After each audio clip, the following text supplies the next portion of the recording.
We just ask that where you can, share the mics about, but Rick will also be running around in the background with the handheld. Sorry for the inconvenience. It's just one of those things for the beginning of the year to put us all on our toes and make us all ready for the beginning of the year. Thank you. Thank you, Una. Just a reminder that the meeting is being live streamed, and if you get the opportunity or want to speak, please raise your hand, and then we'll apportion the microphones across to those who are wanting to speak. So Rick will probably be running around like a little rabbit, positioning microphones for us, and we thank you for that, Rick. Don't forget regarding mobile phones that they are turned off. I want them turned off and not displayed on the desk, that they not be available for your use during the meeting. And if you require an urgent message, or you've got an urgent message, just leave the meeting or tell me that you're doing that. But it's a matter of courtesy that if you do leave the meeting, you come through the chair. Okay, are there any declarations of pecuniary interest as per on 2 of a conflict of interest, etc., as per the agenda? Are there any items in the agenda that could create a conflict of interest, Your Worship? Okay, cool. Now, just before we start the meeting, I would like to ask the Mayor to give us an update on matters that she's dealing with at the moment in terms of a civil emergency, Your Worship. Well, kia ora everybody and welcome back for a great year. And just to let you know that we've sent a message through to Mayor Richard Kempthorne of Tasman District. They're dealing with the state of emergency there, and we never forget here about other mayors who contacted us in chairs about the floods. We felt well supported, so we've sent that message through, and I just wanted you all to know, and our thoughts are with Tasman. It's a dreadful emergency, but it looks like everybody's there in a great community-led response too. Thank you. Thank you, Your Worship. No declarations of interest.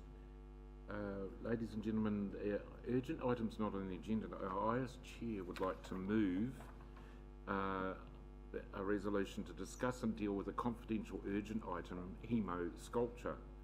So I'd like to move that. Could I have a second that occur, and then I'll tell you why. The item wasn't on the agenda as the agendas had been prepared and distributed before this information had come to hand. The discussion on this item can't be delayed until a subsequent meeting, as this could delay the progress of the project. Our Chief Executive Officer will lead us through the discussion in terms of the Hemo sculpture, and the reason for asking this motion to be passed is to enable any local authority holding the information to carry on without prejudice or disadvantage negotiations, including commercial and industrial negotiations in Section 48(1)A and Section 72(1)I are involved, and it is done to protect the information where the making available of the information would be likely unreasonably to prejudice the commercial position of the person who supplied or who is the subject of the information in the relevant sections. I'd like to table that to our committee clerk, but I have a seconder, Councillor Donaldson. Is there any discussion? There's no discussion. It's Chairman's ruling. All those in favour, please say aye. Against, carried. Thank you, Mr. CEO. We look forward to your presentation during the confidential part of the meeting. As I said, the agenda is pretty full, so we'll move to page 7. Oh, urgent items? Sorry, Councillor Gould. I have 2 items, Mr. Chair. One is, how do we respond to Dennis Ward's email, which was sent to councillors, the Mayor, the Chair of the Bay of Plenty Regional Council, and the councillors of the Bay of Plenty Council, and also the Nongata flooding report, which was made available last December. Is that going to be tabled at a future council meeting? Thank you, Councillor Gould, for raising those 2 matters. I don't think they'd require discussion today. Those matters should be referred to the Chief Executive Officer for his action. The Mr. Ward inquiry, I understand staff are dealing with that at the moment, and the Nongata inquiry, that will be reported back in due course. And I think if you've got matters of that type of nature, either a phone call to myself or to the Chief Executive Office to update you on where different items are at, would be advisable. It's not wanting to sweep them under the carpet. They are matters of considerable public interest, and you have every right to raise them here today. So we'll get Mr. Williams will comment about the ward email, no doubt, and confidential. We'll get to that. Mr. Botanes Tule. Kia ora. Yeah, kia ora. Ngā mihi te tātou. Kia ora te te. I'm aware last year, during the last council session, a petition was tabled. Just an update on the progress. It's not an urgent item. That you should raise that direct with the Chief Executive of it. Yeah, thank you. Councillor Maxwell. Kia ora koutou katoa, ngā mihi o te tauhau kia koutou. Mr. Chairman, sorry, I should have raised it earlier, and apologies.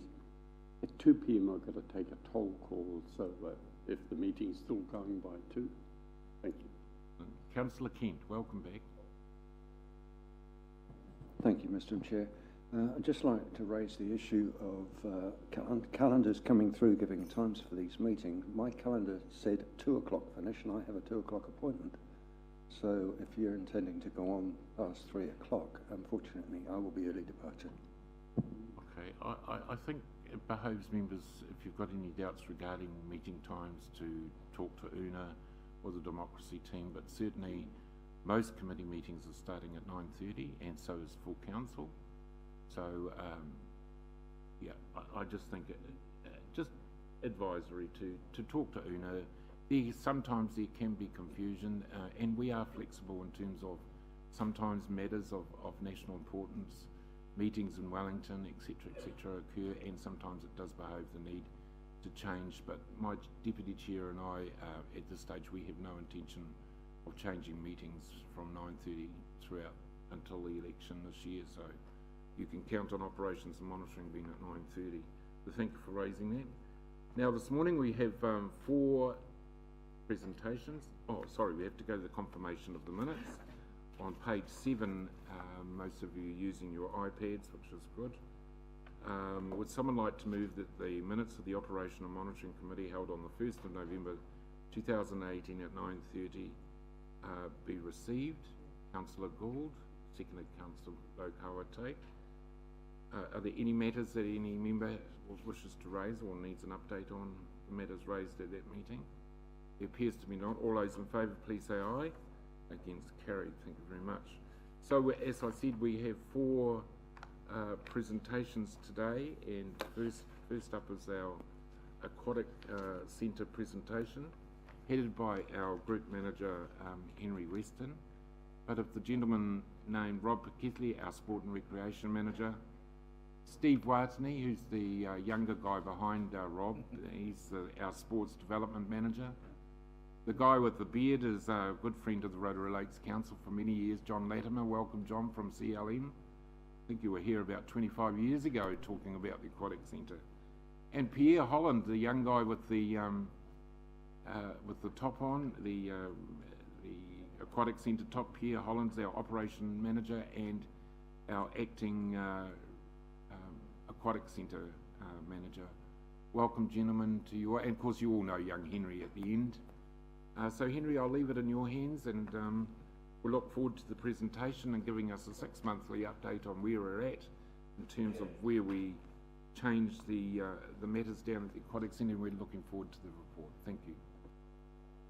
Kia ora, Chair, and kia ora koutou, and Happy New Year to councillors and board members. So I'm sitting off to the edge here because fundamentally I'm going to leave it to this team to take you through it. But as you've said, the 2 or 3 things we want to put in front of you is first a 6-month report from CLM, their operational report, taking over the pool from July last year. So this is a 6-month report against the objectives and the outcomes we set for them, which will take up the first half of the presentation. Second half of the presentation is you'll know in the long-term plan there's significant capital investment which has been approved by the council through the long-term plan, and this is about really an initial discussion presentation to you about timing, priorities, and a picture of the work that is being planned. And the third part of the presentation is really led by CLM and a discussion around the potential third-party investment into the aquatic centre as well. So I'm thinking really, if these guys take you through the presentation and then just open it up, I think it's worth just going through the whole lot first and then opening it up for discussion. Thank you very So much, I'll Henry. hand So, over. Steve, if you'd like to take us forward. I understand you've got some exciting news to share with us shortly, which as sport portfolio lead, I'm absolutely delighted to waiting in anticipation in terms of where you're heading. But thank you, Stephen. Thank you for the new. I need to say before you start, to the team that are up there, led particularly by Henry and Rob, who came under considerable public criticism in terms of where we were heading with the aquatic centre. What a delightful place it is to go to. Your staff down there are just amazing in what they're offering, and their attitude to their customers is just amazing. So I look forward to the presentation and some exciting news. Welcome, Steve. Kia ora koutou. It's my pleasure to give this presentation today on behalf of Council and also on behalf of CLM. You'll hear both John and I and Pierre and Rob speak during this presentation, but we'll try and keep it brief because we know that we have some time limits. Background. So where did we start? Where are we going? We signed the contract on the 16th of July 2018, and the key to this contractual arrangement is the key word is partnership. And I think in the first 6 months that we've been doing this, we've achieved that, and we've worked very collaboratively and working very well with the CLM team. Partnership. Tātou tātou, we together. That's part of who we are. That's our 2030 vision. And we took that literally and figuratively as well. We're keen for that to happen, and we know that that's happening now. And what do we do as a partnership? Our intention is to promote an active, healthy, engaged and connected community, and promoting the growth and enhancement of Rotorua as an outstanding sporting environment. So how do we achieve this? We meet regularly with CLM. CLM provide us with monthly reports, quarterly reports and biannual reports. So we know the progress of the facility. Councillor Stewart mentions about some changes down there. You can see it when you walk in there. So that partnership works really well with us. So as part of that partnership, we had 6 community outcomes. Now, John's going to go through some of those later on in our presentation, but these are what they are. I mean, the keys to them are water safety skills, providing accessible, fun activities, experiences, pathways, events and festivals, community engagement, and of course, biculturalism. And that's reflected in how we deal with CLM and in the way that CLM is dealing with our community. Because the key to this is ensuring that our community gets what we promised that they would get. And I think we're on the pathway of delivering that. In relation to community outcomes, I'll pass this time over to John. And he'll go through, just highlight some of those community outcomes that are coming through. Tēnā koutou, good morning everybody. Great pleasure, I must say, to be here on behalf of CLM that's operating the Aquatic Centre, and we totally agree with what the Chairman just said. We've got a fantastic local team working down at the Aquatic Centre, and it is a pleasure to go in there for us as well. I'm just going to work briefly through these community outcomes. You'll appreciate that most of the community outcomes are goals that are medium to long term in terms of measuring our success. And we've been there 6 months, and given the history immediately prior to us starting our contract, there was a need to settle things down a little when we first got started. I'm happy to say that's gone really well, and in terms of most of our short-term objectives, we're ahead of our targets. So things are looking very positive. Just working through the community outcomes briefly, the first one, supporting and providing Rotorua kids with the skills to be safe in the water. What I can say is that the Learn to Swim program at the pool is ahead of target. It's growing, so that's very positive. We're continuing the Making a Difference in Unison water safety programs, and you'll see the numbers of those when Pierre talks about the specifics shortly. Working with Swim Rotorua, and also running water safety programs. There's a water safety program pretty much every day at the pools at the moment. So a lot of kids going through and having the opportunity to upgrade their water safety skills. The second goal there, responding to needs of the local community. Again, things have been going very well. We've had a number of event days at the Aquatic Centre. They've been well attended. The staff have got involved in those with a very positive and enthusiastic attitude. So there's been some great times there over the summer for the whole community to get involved in. Developing and supporting pathways from grassroots to international levels. I think there's some work to be done in terms of upgrading the facility, particularly the 50-metre outdoor pool, to produce something that's more fitting the competitive standards that we're likely to see take place down there. Also, I understand we've got a fairly decent leak down there, so we're losing a fair bit of water. So addressing those is very much in front of our minds to achieve some of our sporting goals. Sports and recreation events and festivals, so the likes of national and regional competitions. We're very supportive of those happening, and the bookings are coming through, and very optimistic about the numbers of those that will take place in the future. Working on stronger community engagement, again, very much a work in progress. We've made a good start in meeting with a range of community groups, and also making a bit of an impact on the local community, stressing the water safety message that's so important in an area that's surrounded by so many lakes and waterways. And many of you will see our little float in the Christmas parade, which we're very proud of. Took out the prize for the best float with a strong water safety message. So we were very happy and very, if a little surprised, to achieve that goal. And finally, promoting a bicultural approach, again, very much a work in progress, but it's a pleasure to go and see that our staff have a high level of Māori representation, and to hear te reo spoken around the centre on a daily basis is fantastic.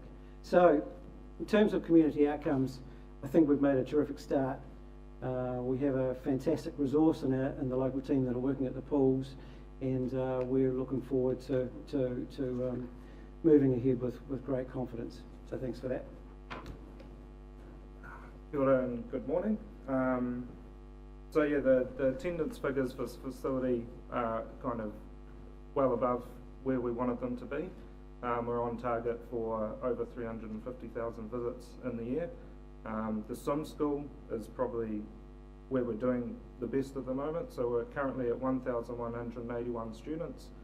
That's one student over our target, but it's currently the largest swim school that CLM has. So, you know, that coming from 6 months ago, starting at 0, that's a really good outcome for us at the Aquatic Centre down there.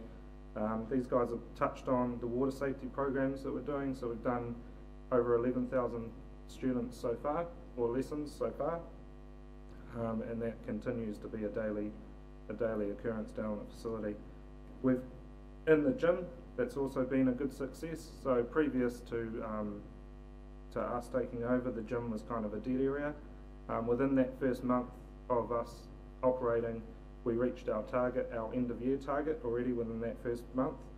We're sitting around 300 members currently, so it's good to see that gym really being utilised by the community. 7 staff attended the National Waves Conference, which was held here in town. You know, it's great to see some of those lifeguards get the chance to get out and experience and network with other people in the industry. Leah Burgess has been promoted to the assistant manager. She's doing an excellent job in that space, and really driving our marketing and our Facebook, which you can see a couple of comments there. Alex DeKofi, really pleased with how Alex has been doing. He's been not only working here in town, but he's been managing 3 summer pools in the Ruapehu district. So yeah, it's good experience, I guess, for him to get across there every week and manage those guys. And also recently we've had some lifeguards from our aquatic centre heading over there and getting some experience in that space. The Santa Parade, winning that float award was the highlight probably for us. It was pretty cool. It was a great day. It was pretty hot walking around in our penguin suit for me. But yeah, no, it was a great day, and it's just good to see the staff get so involved in what we do. There was a previous picture on the slide previously of the lifeguards dressed up as clowns, and they just get into theme and get stuck into things. So we've got some awesome staff down there, and really when you look at the figures and how good we're doing on that up there, it really comes down to the staff and their commitment.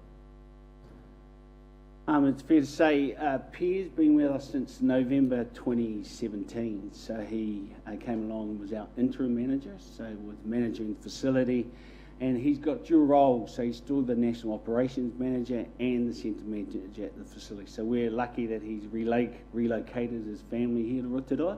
So he's a permanent resident, proud. We're Western Heights now. He's bought a home in Western Heights, so we've got him for good, really. So that's a coup for us, and he's done a fantastic job. He's a great leader down there, and the team really follow him well.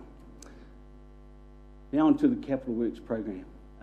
Councillor Sturt mentioned that we have 7.5 million in the LTP. Well, what we thought we'd do is just give you a brief overview of what's been targeted with that money. I'm going to go between both things, but we have a priority list, and that priority list includes some repair work.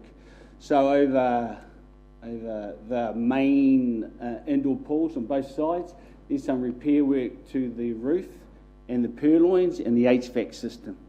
Now, there's a lot of condensation in that facility, and that needs to be repaired. So that's a priority for us. It's not something that the public will see, but they'll feel it.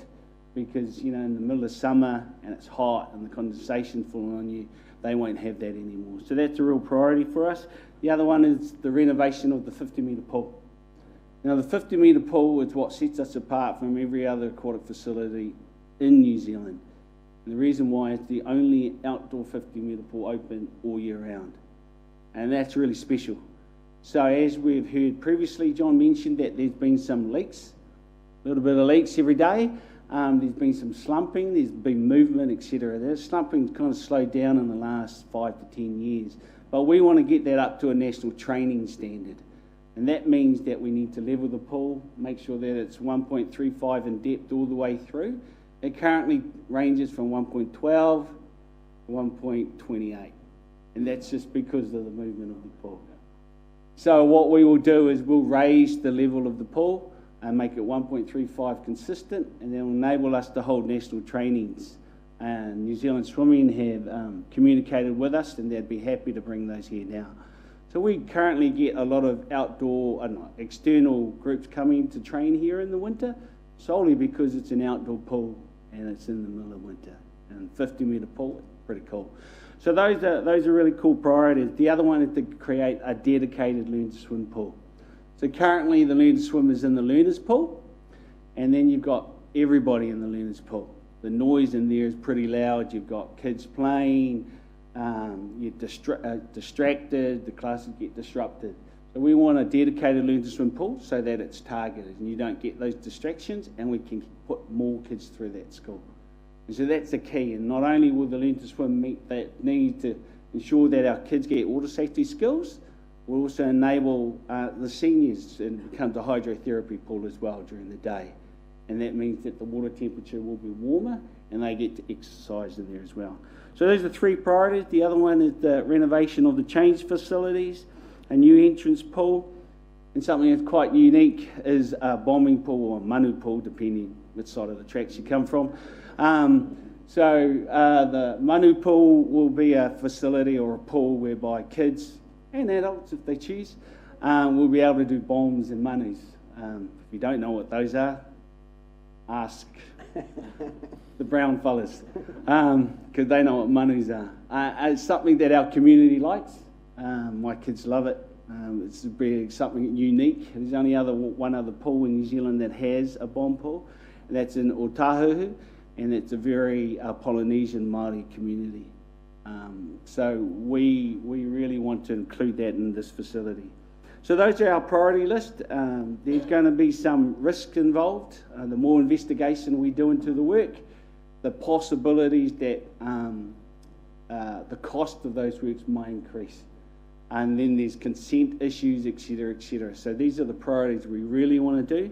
And then after that, if there's any putia left over, we'll look at upgrading the outdoor spa pools and look at making that a hot pool, replacement of concourse flooring, new indoor play structures, and new water play area. So if I just scroll through, that kind of gives you a really good look. If you have a look, possibly a new water play area. This is the new hot pools. And over here, that gap, that's where the current Lazy River, sorry, my mind went a bit lazy then. Lazy River and spa pool is. This is not set in stone. This is at the initial stages, but this is trying to create an indoor-outdoor flow between the two areas. So that's going to be really cool. There's the learn to swim pool. That's the new entrance, and possibly all over here is new changing rooms, family rooms. This side of the facility doesn't have changing rooms. Currently, it only has them here and over here. So we're hoping to cater for families over here. So that's the plans. Down over here is a possible water slides and a wood play area. So we're going to get John to talk about that. But if you have a look at that, that's what it could possibly look like. If we get that, I'll be a happy man. That'll look pretty cool. And that's what we're kind of striving for in relation to trying to get our best bang for our buck in relation to the capital works. Now, in relation to those,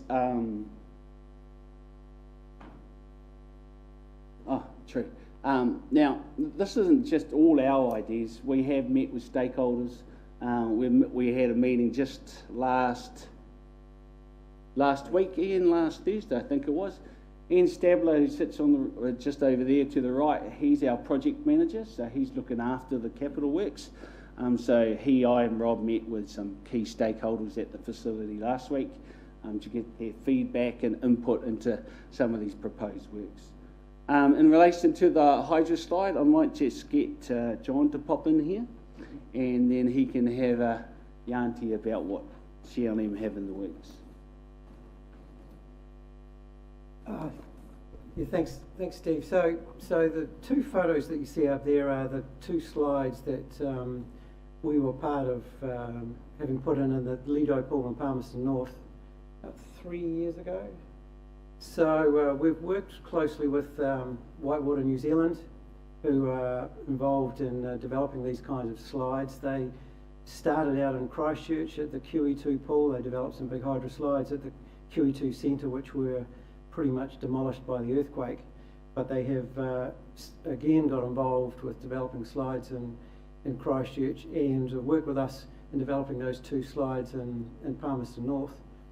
The yellow slide there is the largest and fastest speed slide in the country, and the bowl slide there probably doesn't look as impressive in those photos as it is when you're actually standing next to it. In Palmerston North, the stairway is effectively 4 stories high, and so there's a fair bit of excitement when you stand at the top of that speed slide. It looks pretty much vertical and gets my heart palpitating when I look down it. But it's great fun and a tremendous attraction for young people in Palmerston North. The fact of the matter is that we worked with Whitewater New Zealand and Palmerston North Council to achieve effectively a $3 million investment. The council share, which was around $30,000.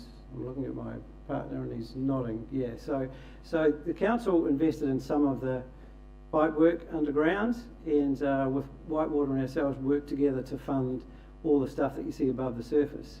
And we have an arrangement with the council whereby We have a tenure on our contract that gives us an opportunity to recover our investment, and there's a separate charge which goes to Whitewater so that they get a chance to recover their investment as well. So a magnificent attraction, well used by families and kids, not only from Palmerston North but from a much wider region, and a spectacular addition to the pool at the Lido there.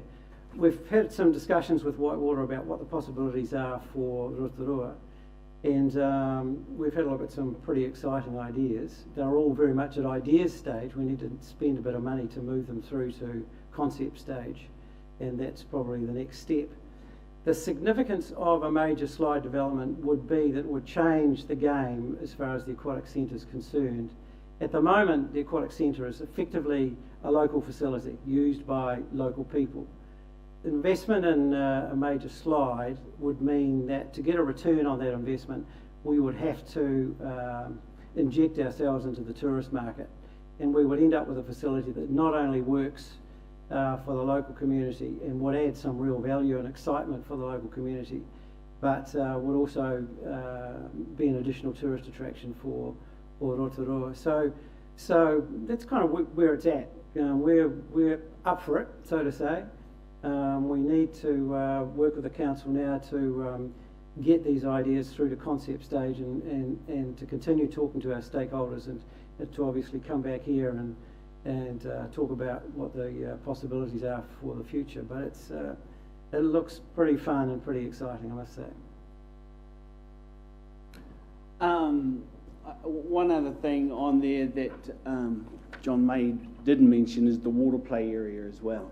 So that's part of that development with the slides in the water play area, which is a bit more funkier than our current one.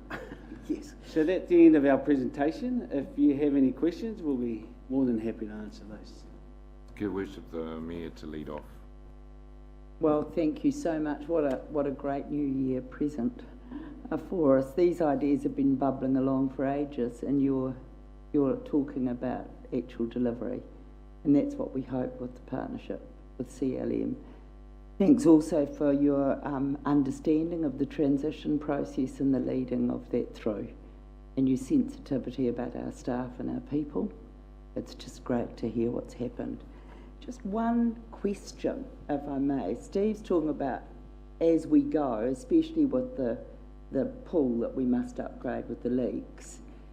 We could unearth some other stuff, and that's classic Rotorua with our infrastructure under the ground.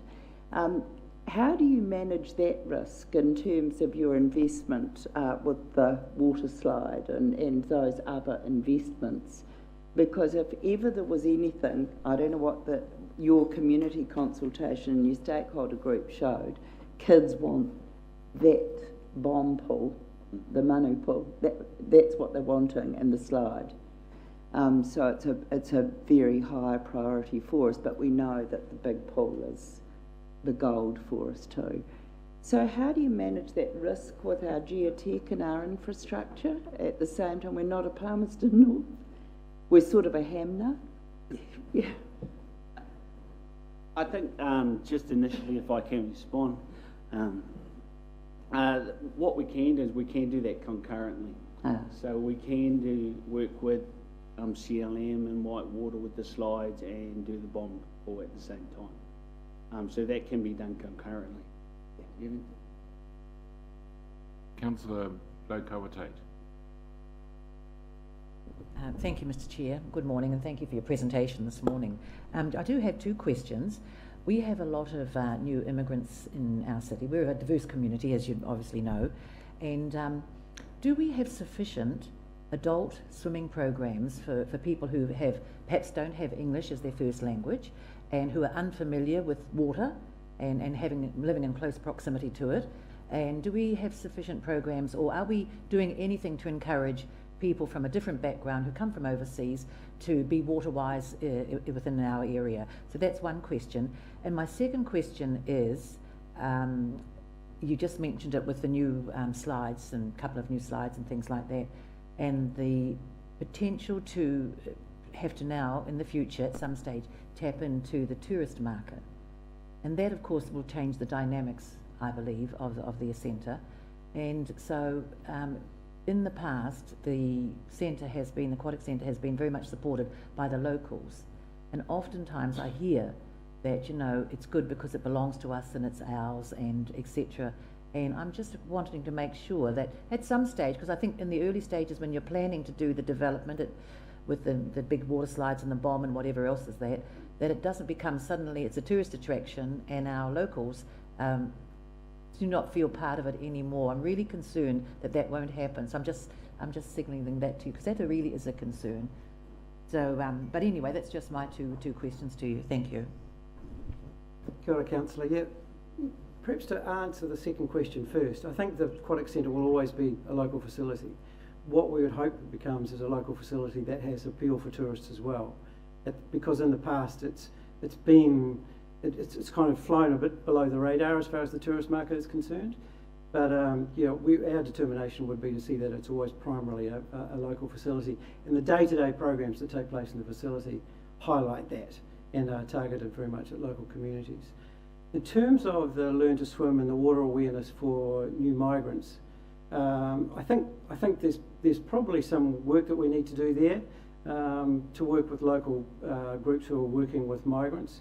We find with adult Learn to Swim, we work one-to-one pretty much, although the first generation of New Zealand migrants, if you like, will come to us through the schools.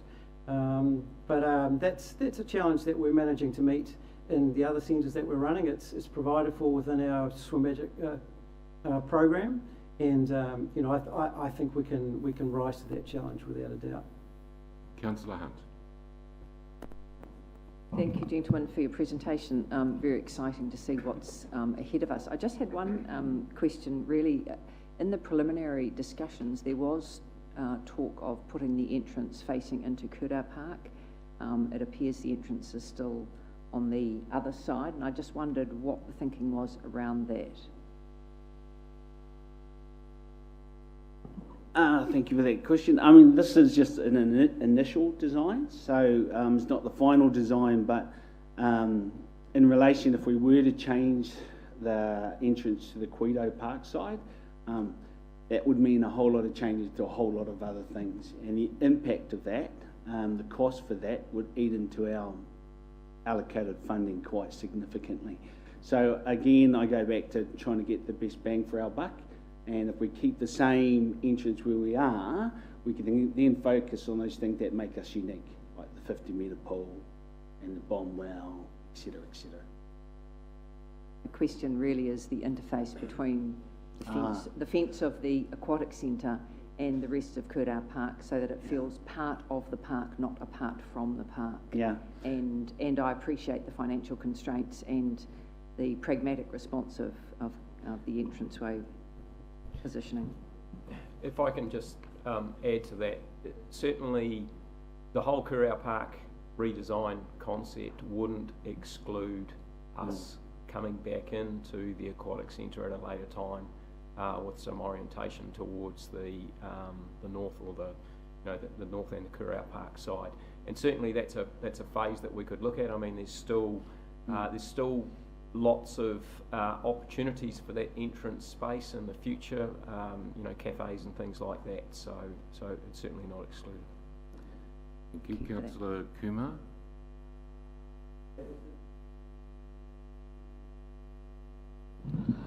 And thank you very much, team, for your great presentation.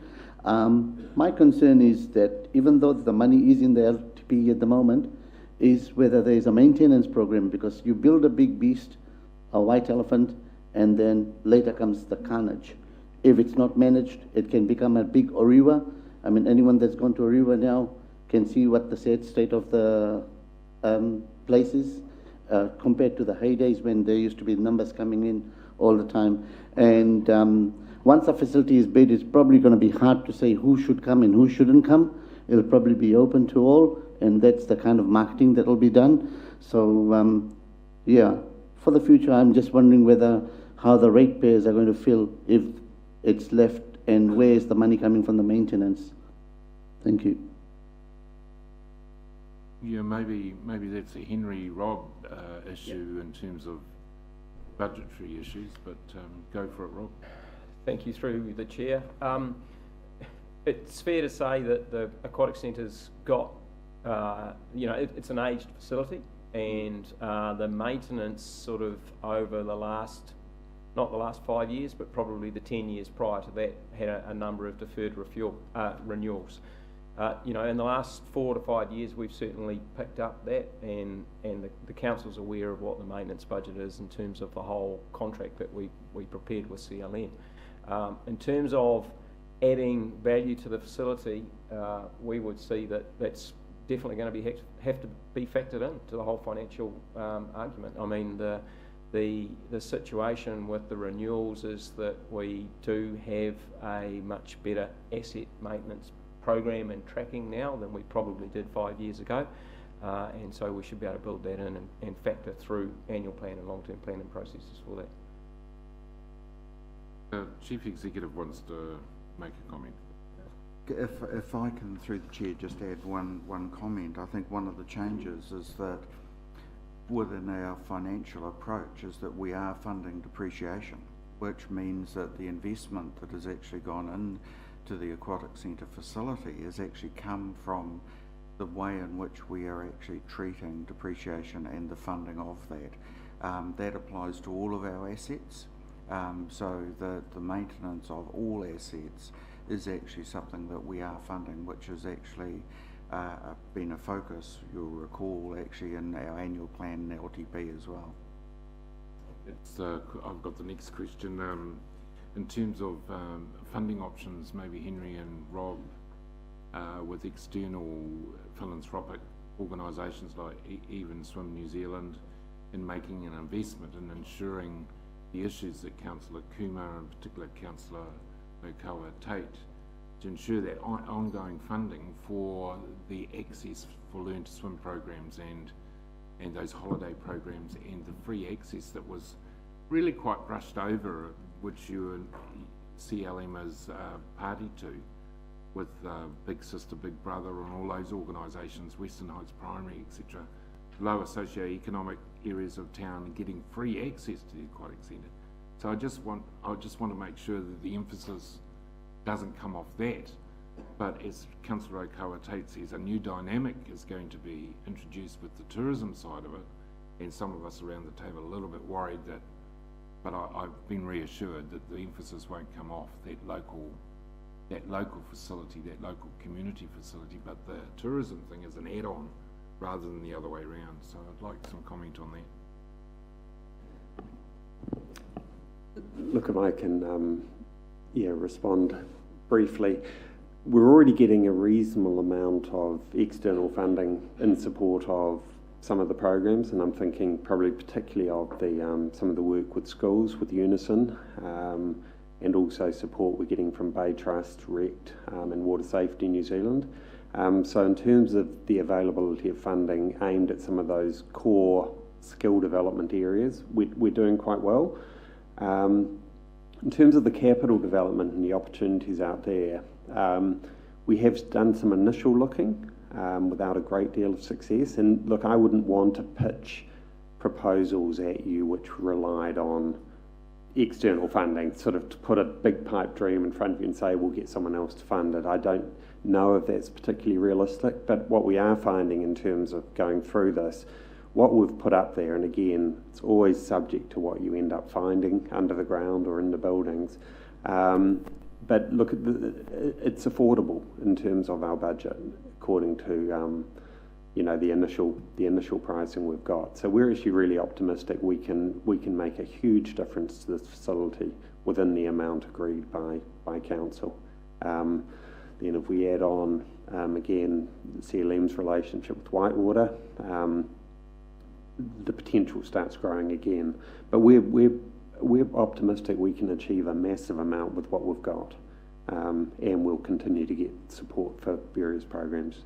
And with this development, Henry, we're not losing sight of the linkages that Councillor Hunt relayed, the linkages because of the investment we're planning to put in, that we've already put into the Kurau Park side of things now, the aquatic, then skate park, and the repositioning of the Saturday morning market, that whole precinct is going to become those linkages that Councillor Hunt talked about, we're not going to lose sight of that long term. No, as Rob said, we will keep thinking about how those things can be integrated. At the moment, we've got a little bit of almost a wasteland between where the Rotorua market is at the moment and the aquatic centre. I think at some stage that will be reclaimed probably by nature and will revert to a swamp. So we've got to be realistic also about what we've got. Councillor Maxwell?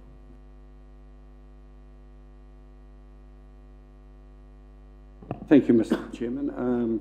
Just a couple of questions from me. But first of all, John, good to see you here from CLM, joining our team for the presentation after only 6 months, since July. A couple of things that I picked up. One was, I see there's listening to the community. You said you might be opening earlier. I thought we open early now. And I'll ask the other question after, but is that because of the gym being at its maximum, or people wanting to commence earlier?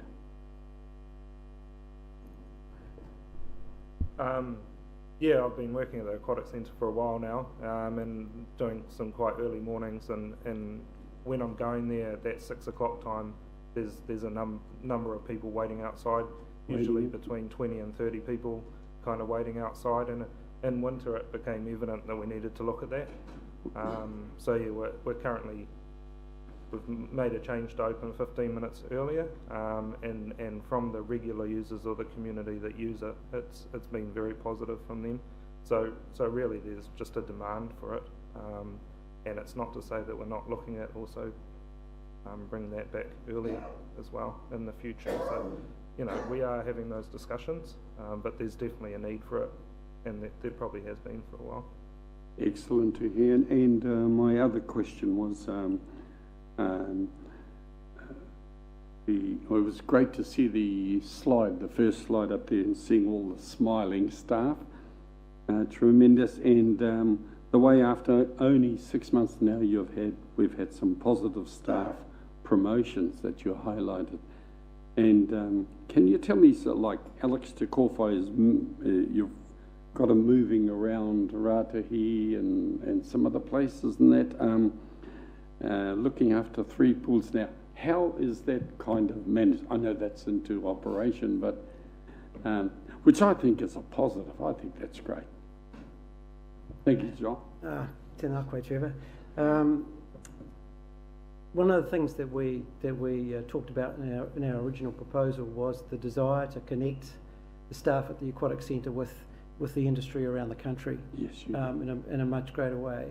So Alex's situation, the 2 days that he's working for Ruapehu are covered by our contract with the Ruapehu Council, and so the rest of his week is he's working for Rotorua Aquatic Centre. It's a way of enhancing his experience and giving him an opportunity to take a bit of a management role externally to increase his portfolio of skills.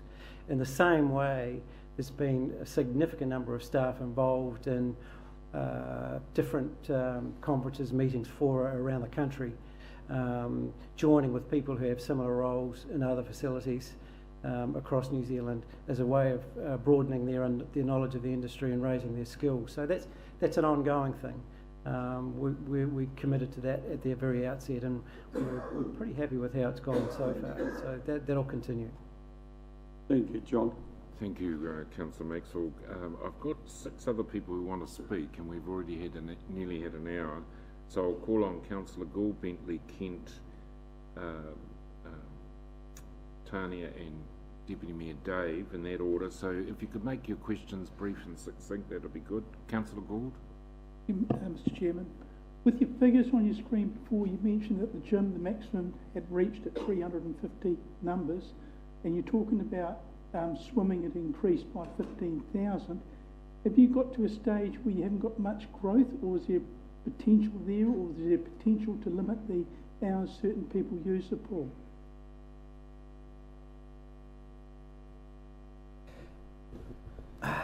Thanks, Councillor. Yep, we're not at that stage yet where we're having to look at limiting. We don't really have a significant fitness facility at the pool, and we've done remarkably well to attract 350 members, given that we're really just working around the facility to create spaces for that. We'd be keen to look at an investment in a fitness space moving forward so that we can expand that potential. The pool is busy in terms of customers, but there's always quiet times and there's always quiet areas.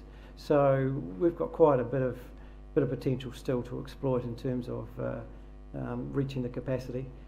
We have 1 or 2 places that we run around the country that are full, and we have to shut the doors and run a kind of nightclub operation where 4 people leave, 4 people can come in.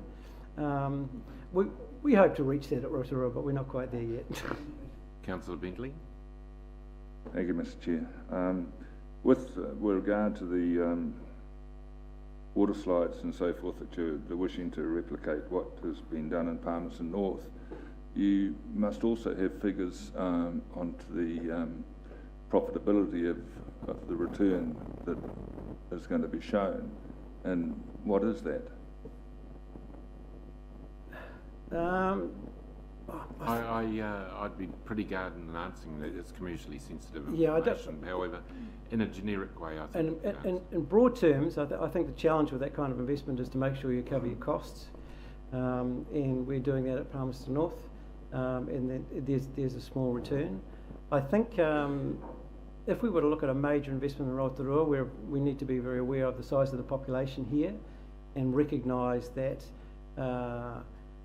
To make a major investment, we'd need to attract more than just the local population to make it sustainable. So we factor all those figures into the mix and do the numbers. And obviously, if we're taking the risk, we want to be pretty keen to cover our costs. So there's a bit of work to be done really to make that sensible in Rotorua.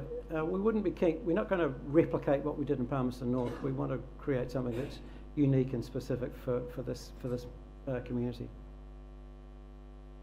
Thank you, Mr. Chairman, through you. First of all, thank you for your presentation, and I congratulate you on your figures for the first 6 months. I think that's an excellent achievement.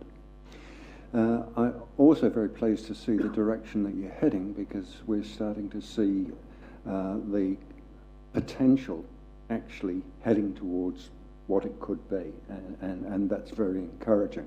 I also think that things like the hydroslider can have a very good economic benefit to Rotorua beyond just the aquatic centre in terms of attracting visitors to Rotorua, particularly in the winter months.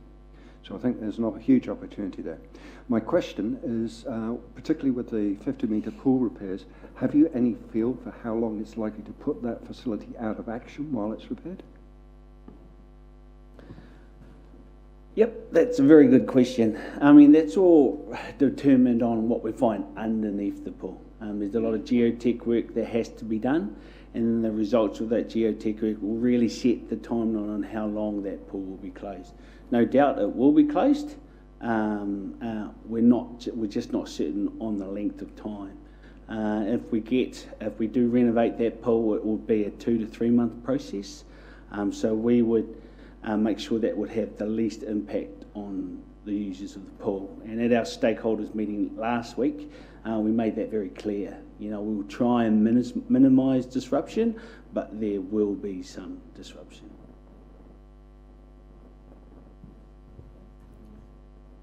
Thank you, Mr. Chair, and good morning, gentlemen. Welcome to Council. It's lovely to have this presentation, and it is very exciting. So I just have 2 questions, one on the investment and second on affordability to families. I just wanted to clarify because, and correct me if I'm wrong, I understand that CLM don't invest in assets, so the investment, the private investment would just be with a private investor and the council.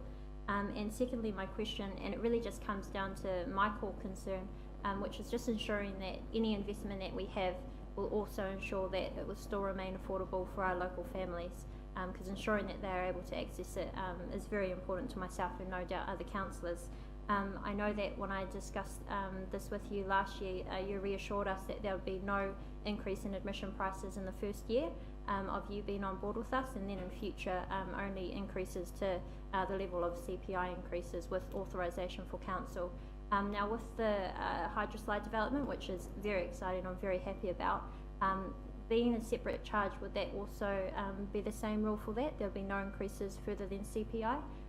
Apologies if that's a little bit complicated or ahead of time, but I think it's something that will ultimately come down to, will be brought back in discussion because it is important to a lot of us. So those two questions on the investment: who would be the investing partners? And secondly, what would the emission price be if it is separate? Is there any controls on it? Thank you, Councillor. It's not strictly accurate to say that CLM doesn't invest, because we have invested in a number of facilities around the country, and we would see ourselves as being partners in this investment. Certainly, it doesn't make any sense for us to charge for any development that's beyond the means of the users. So we need to be realistic in our charges, and being realistic means making it affordable for people to use. The way it would work with the hydroslides, for example, it's too early to say. You know, we haven't run the numbers, we haven't developed the concept, but certainly we need to make sure that it's commercially realistic, and being commercially realistic means that it's affordable.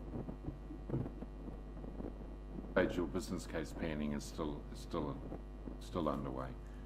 Slightly before preliminary stage. Okay, thank you. Finally, Deputy Mayor David Donalds.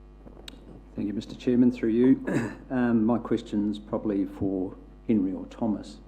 So great presentation, and I think all the concerns that were raised in the rather drawn-out process to signing an agreement with CLM to run the facility, pretty much I've seen the boxes ticked here this morning. But the one that was also part of the equation was that there'd be cost savings to council, and they were quantified in the business case put to council. So are we able, after 6 months, to put a figure on the cost savings to council in this partnership? Yes, we are. I don't have them at my fingertips now. But fundamentally, the case that was put to council was, I think, for somewhere around 700,000 saving in the first year and increasing after that.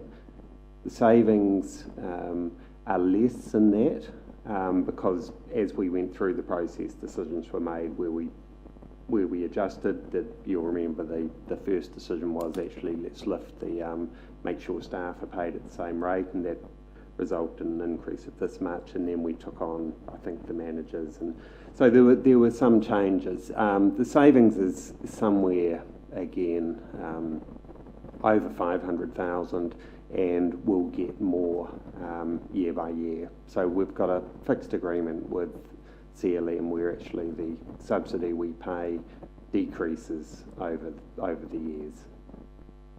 We've got a 5 + 5 year agreement.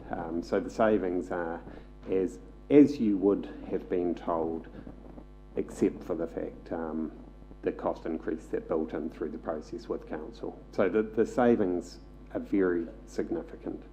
And I think the results so far certainly tracking probably above our expectations. What we hoped for was better outcomes, better outputs for the community at a much cheaper cost, and we've got that. I don't think there's any question at all. Thank you, Mr. Chair. Time was perfect, timing was excellent, so it just behoves me, Henry, Steve, John, Pierre and Rob, to thank you very much for your report. We'll see you in August. We look forward to the ongoing growth and positive work that you're doing down there, and hopefully, John, that business case on those hydroslides and the bomb pool and the outdoor activity and all the other issues, particularly the 50-metre pool, which is of deep concern to our locals, where the bomb pool and the hydroslide, that's going to be an added attraction. It's going to enhance the centre. So on behalf of the committee, we thank you very much for your presentation. Now, Henry, just stay there in the hot seat because you're in the next presentation, which is the inner city safety update, and I'll get you to introduce the people that are going to join you at the top table.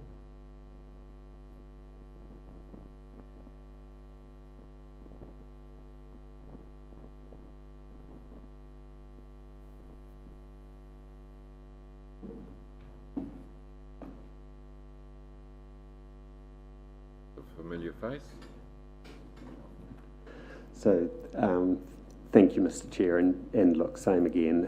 In terms of introductions, really pleased to have this morning Senior Sergeant Dennis Murphy from the Rotorua Police, and we've got Richard Horn here, who is our inner city manager for the council.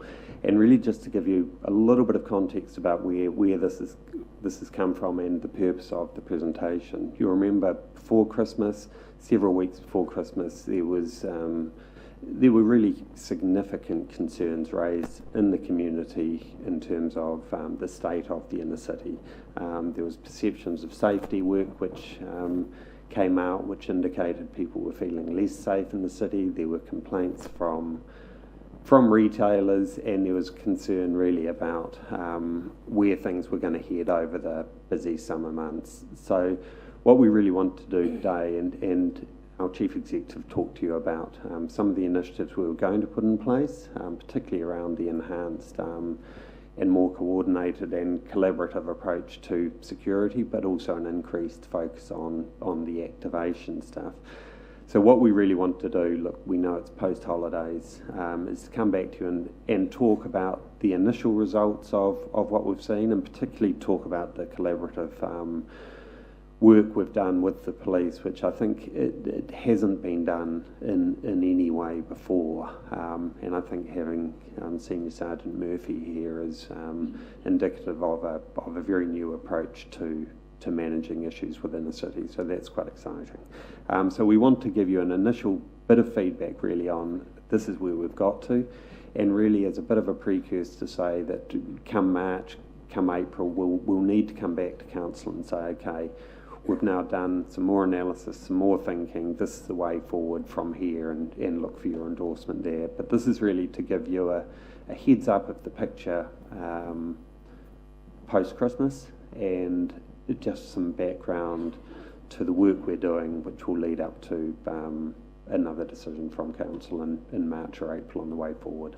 So I want to hand over really to Senior Sergeant Murphy and to Richard Horn to again take you through this, and then obviously again open it up for questions from you. Yeah, welcome Dennis to the table. You've been you would know Rotorua probably more than most of us in the room here, having served here for a number of years, so we look forward to your presentation. And welcome Richard. Thank you.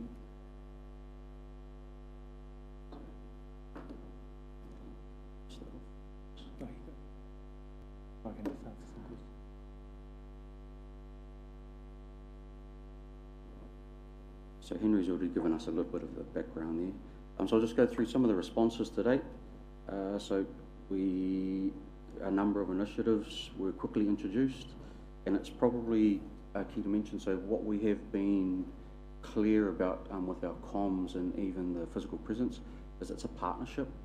So a partnership obviously with police, and we've utilised the services of Watchdog, VR Security and our Guardians. So we've had an increased police, city safe guardian security staff during the day and night, 7 days a week. We've got our current program going. All of our communications have been joint between police, council and security. We have upped our CCTV monitoring during the whole process, and as we go through this presentation, I'll show you how important the CCTV aspect is to which is why there's a good reason, which is part of the reason why this has been so successful. Internally, we've also tidied up part of our process around trespassing. Unfortunately, we do have to trespass people occasionally from the council facilities. So we do have a blanket trespass notice currently going for areas like Jean Square, Library and the eyesight. And we have put a clear focus on increasing activation in the CBD as well, in conjunction with our physical presence with security. And at the moment, most of that activation has been around Te Manawa. So we have our Thursday night market, our Sunday night market. We've been trying to plug some of those gaps on the days where it's still busy in the inner city and there hasn't been any activation. So on a Wednesday, Friday and Saturday. We've had a bit of entertainment, some bands going, music going in there between 11 a.m. and 2 p.m. And we've also, some of you may have noticed that we've started relighting some of the trees in the city that were previously going, and through lack of maintenance and growth of trees, some of those had fallen away. So the likes of the pig and whistle tree. So we've got some nighttime activation with that sort of thing going as well. Rotorua Street, we've got a few trees lit up down the lakefront and along the spine to Tanakai Street as well. Mm-hmm. Did you want to add anything else to that? Not really, just when we commenced the campaign, it was, I suppose through the media, and a lot of perception was that the Rotorua CBD was awash with homeless and was causing major issues. Once we commenced the campaign, it became pretty obvious that there was just a finite number, a small number, 15 to 20 probably recidivist offenders, that I would call them, criminals, who were actually just operating within the CBD. And although they gave the perception of being homeless, actually weren't homeless. They had, they were domiciled in Rotorua, they had addresses, they had familial links here. So they weren't actually homeless, but it suited them in their criminal activity to give that perception of being homeless. So although there is some homeless in Rotorua, certainly our view is that they are not responsible for the majority of offending that occurs within the CBD. That tends to be this 15 to 20 individuals that come and go that are causing some of the offending. And as a result of that, we did a comparison between the 14th of December 2017 to 30th of January 2018 and compared it with 14th of December 18 to January 19. And what we found was that as a result, we believe it's because of the partnership campaign, summer safety campaign, we have found that there's been a 16.9% decrease in all crime across the CBD. There's been some huge decreases in burglary. 2017, 2018, there was 15 burglaries, down to 7 in 2019. Car conversion down from 17 down to 1. Theft from 98 down to 77. Disorder has basically stayed pretty much the same, 36 to 37, a slight increase. There have been other increases. Trespass slightly up, which you'd expect with the focus on removing people from the CBD. Destruction of property, that's gone up. Some fraud's gone up. But generally speaking, we've had a 16.9% decrease. We're down 249 the previous year to 210 offences this year. So that's over a month period, and we're comparing the months. It's not all year or anything like that. So that still would be defined at a later date. But certainly, we find by concentrating on this particular group of offenders and tying up and controlling their behaviour and offending, that's having a positive effect on certainly offending within the CBD. Right. Happy to answer any questions. Or have you finished your presentation at this? A couple more slides. Okay. No, hang on. So this is obviously our visual presence that we put out there, that it is a partnership, and it's police, security and council. This one here shows some of the stats that we've managed to gain through our CCTV monitoring room. So this is a snapshot of activities between 12th of December and 29th of January. So some of the important ones that you may see on there, so in the red, number of issues identified. So collectively, we had 558 reported potential incidents within the city.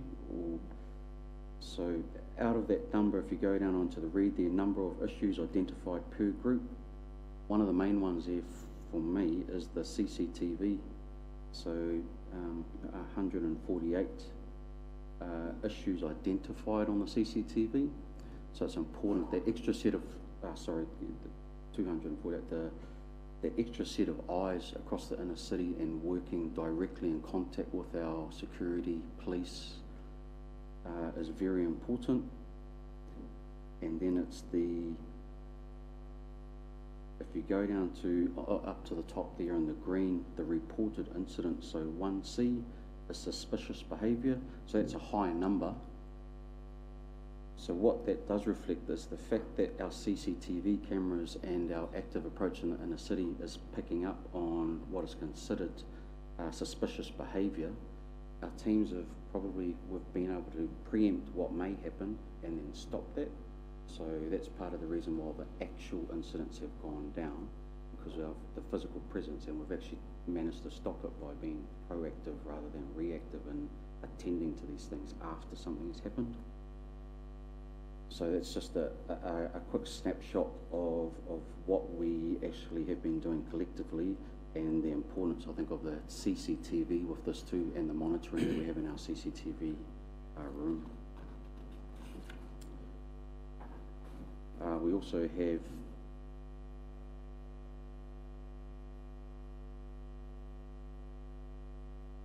one more, is that slide in there?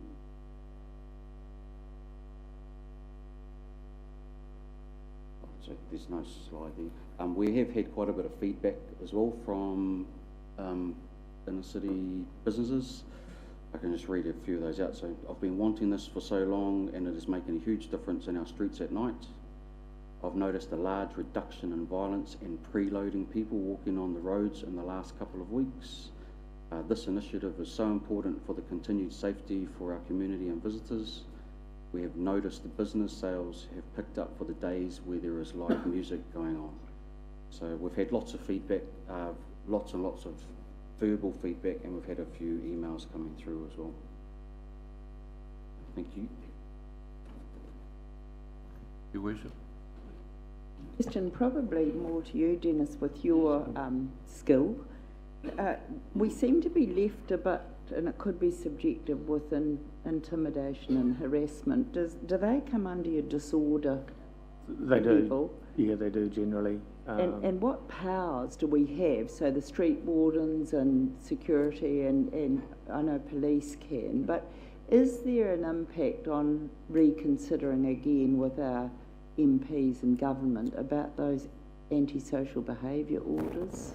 Well, we have begging is not an offence. Yep. It's when the begging becomes intimidatory or offensive, or it accelerates that way. Clearly, that's when we would become involved with that, and you can just move them along, or at the other end of just an arrest. Yeah. So. I don't think it's really for me to say about antisocial orders or what politicians may or may not be thinking, but certainly if there are instances of that type of intimidation, then we would need to know about that, and we would react. And my question there, Dennis, is when we talk about the partnership, and thank you, it's been a great exercise actually in there. Those that are the businesses themselves, and we got a bit of feedback there from you, are they sharing their intel with you so that, you've got our security cameras, you're monitoring, they've also got cameras. Are they sharing that so we're seeing the full extent? Yeah, they are. When we meet in the morning, one of the things we do, we actually task our staff, including the security of the guardians, depending on what has happened in the previous 24 hours. There may be locations of interest or persons of interest that we need to pay attention to. So we've asked those security staff and guardians to visit businesses, reassurance patrols, if you like, and they're getting feedback from them, from those businesses. They're sharing their stories with the guardians. So that information is coming back. It's then coming back into the intelligence cycle, and we can then task again to that, or we can deal with it as a specific event. And are there places that there should be security that the businesses themselves put in? Oh, look, there are a number of businesses that need to actually take responsibility for their own security. security can't, you know, the council can't be everywhere, security can't be everywhere, police can't be everywhere. So if there is issues in the I guess in the best scenario would be you wouldn't need security, but the reality is that people need to take responsibility for their own premises and business. Dennis, one of the comments you made, I think probably the most profound that you said, was that there is a criminal element of 15 to 20 who are using the perception of homelessness as a vehicle to do criminal activity, and I think that isn't widely known in the community, and I thank you for sharing that with us today, because you know the homeless people have been getting a hiding in terms of certain activities on the street outside certain centres. Now I've parked outside those several times. One day I spent 20 minutes there and I didn't see any activity of a negative type. But if that criminal element is using the homelessness tag as an opportunity to do their criminal work, that needs to be widely known, and that is shared right across through the city guardians, and yes, these people are clearly identified. We have probably a list with photographs of our active offenders within the CBD, which we brief on every morning, in terms of any conditions that are placed on them by the courts, for example, bail conditions, trespass orders.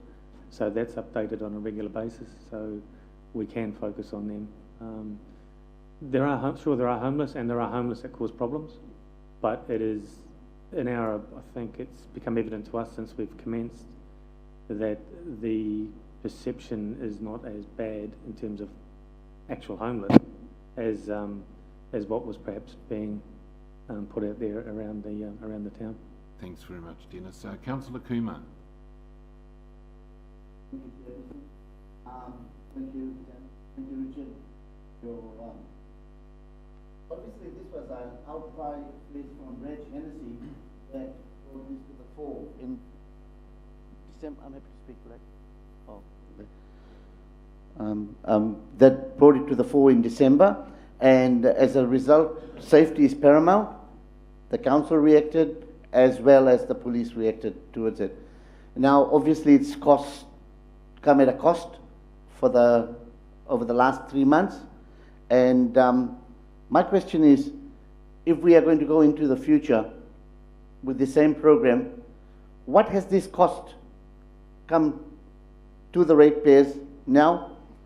Is this mainly going to be a ratepayer funded for the future? Is where the police involved in this as far as funding is concerned, please?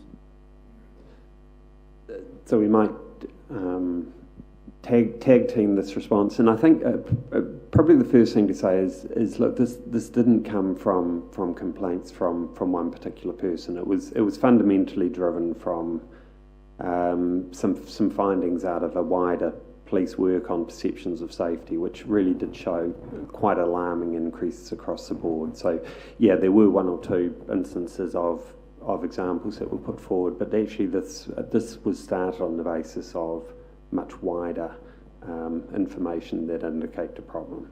And I think really the message we got was, if we aren't active, we run a risk that this will get worse. I think people had seen a lot of improvements over the years, and maybe the eye came off the ball a little bit. And I think the message we really got from the perceptions of safety work was, look, we can't relax. Actually, there is a need to actively manage this, and that was the reason really for it, rather than individual complaint. In terms of the cost, look, that's the information we'll have to bring back to you either next month or after, when we do look at that way forward. We're trying to give that snapshot here of saying, look, this is where we've got to following the discussion Chief Executive had before Christmas, but a critical part of kind of planning that way forward will be understanding costs to date and costs going forward.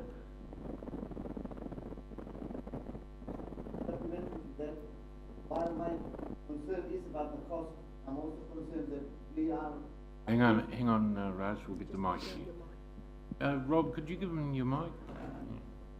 Thank you. Just, we've got a huge public gallery and they need to hear as well. Thank you, through the chair again. Repeating what I said, supplementary to the cost, well, additional to the cost is the fact that while a high presence was really good for security in town, we are still very much a tourist destination. So I just hope, like, as if I was a tourist and I went to a city and there was a very high security presence everywhere, I'd be pleased, but I'd be also a little concerned as well. And I'm just wondering, I'm sure Michelle, probably from Destination Rotorua, would have something that she could probably highlight to us as well in the space. Thank you.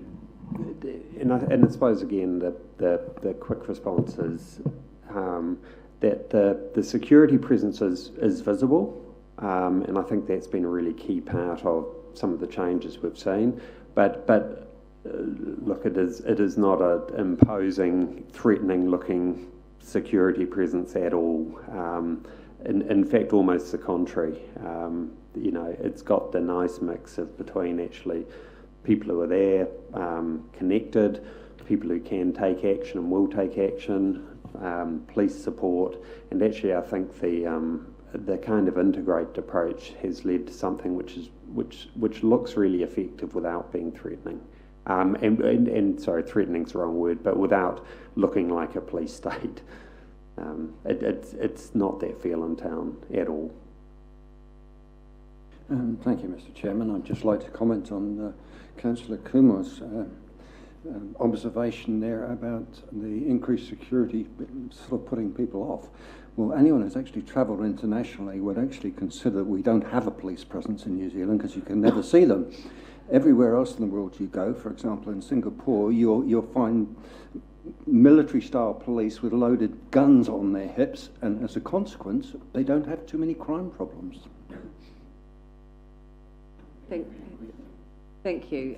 Yes, certainly my observation of the security patrols are that they actually have been very friendly, very open, and it has added to the feeling of safety considerably. My question is about CPTED, crime prevention through environmental design, with the retailers, and has there been any discussion with the retailers specifically about what they can do to take some responsibility for their own feelings of safety, their own visibility in and out of their premises, their own lighting, and their own CCTV, should they wish to go down that track? Yes, there has. Again, at our morning meetings, that is highlighted with certain retailers in terms of their road frontage, the positioning of bits and pieces that they're selling and stuff like that. When we get high instances of theft and properties basically out on the footpath, the guardians and the police officers and security staff are actually advising them you might want to move it further in. One particular place in town was always getting food stolen. Again, it was a case of just shifting some simple stuff, some simple design within the shop to prevent that from happening. In terms of larger CPTED, I guess that's a question that we probably need to discuss, you know, in a different forum in terms of the city centre. But generally speaking, with individual businesses, we are giving advice continually on a daily basis. Yes, on a one-on-one, yeah. Thank you. I'm really delighted in that response, because I think for many businesses, they're so busy working and selling that actually they tend to just put up with many of those issues because they don't really know who to go to get good advice. So I'm really delighted that that is happening. I can just add a little bit to that. So our guardians have been very proactive in their approach of the CPTED stuff as well. What we do have, there are a few problems within the city with these international franchises and how they've set their shop frontages up. They don't have a say in changing those because that's the consistent look they want nationally. So we do have a few roadblocks, but we're having continuous discussions with individual owners as well. Councillor Bentley. Thank you, Mr. Chair. Just a query with to Richard Horn there. You're saying that now that you're monitoring the CCTV more closely, you're resolving a lot more issues. have we not had CCTV for the last 20 years, and what's been happening in the past? So yes, so Rotorua Lakes Council has been different from other councils in how we use our CCTV. So we have always monitored, but what we've done is, because our security presence on the streets at the moment is from 9 a.m. till 4 a.m, we've upped our CCTV monitoring with our teams as well to complement the teams on the ground. Before that, it was just the business as usual, 9 a.m, 8:30 a.m. through till 5 p.m. during the day, later on the night market ones.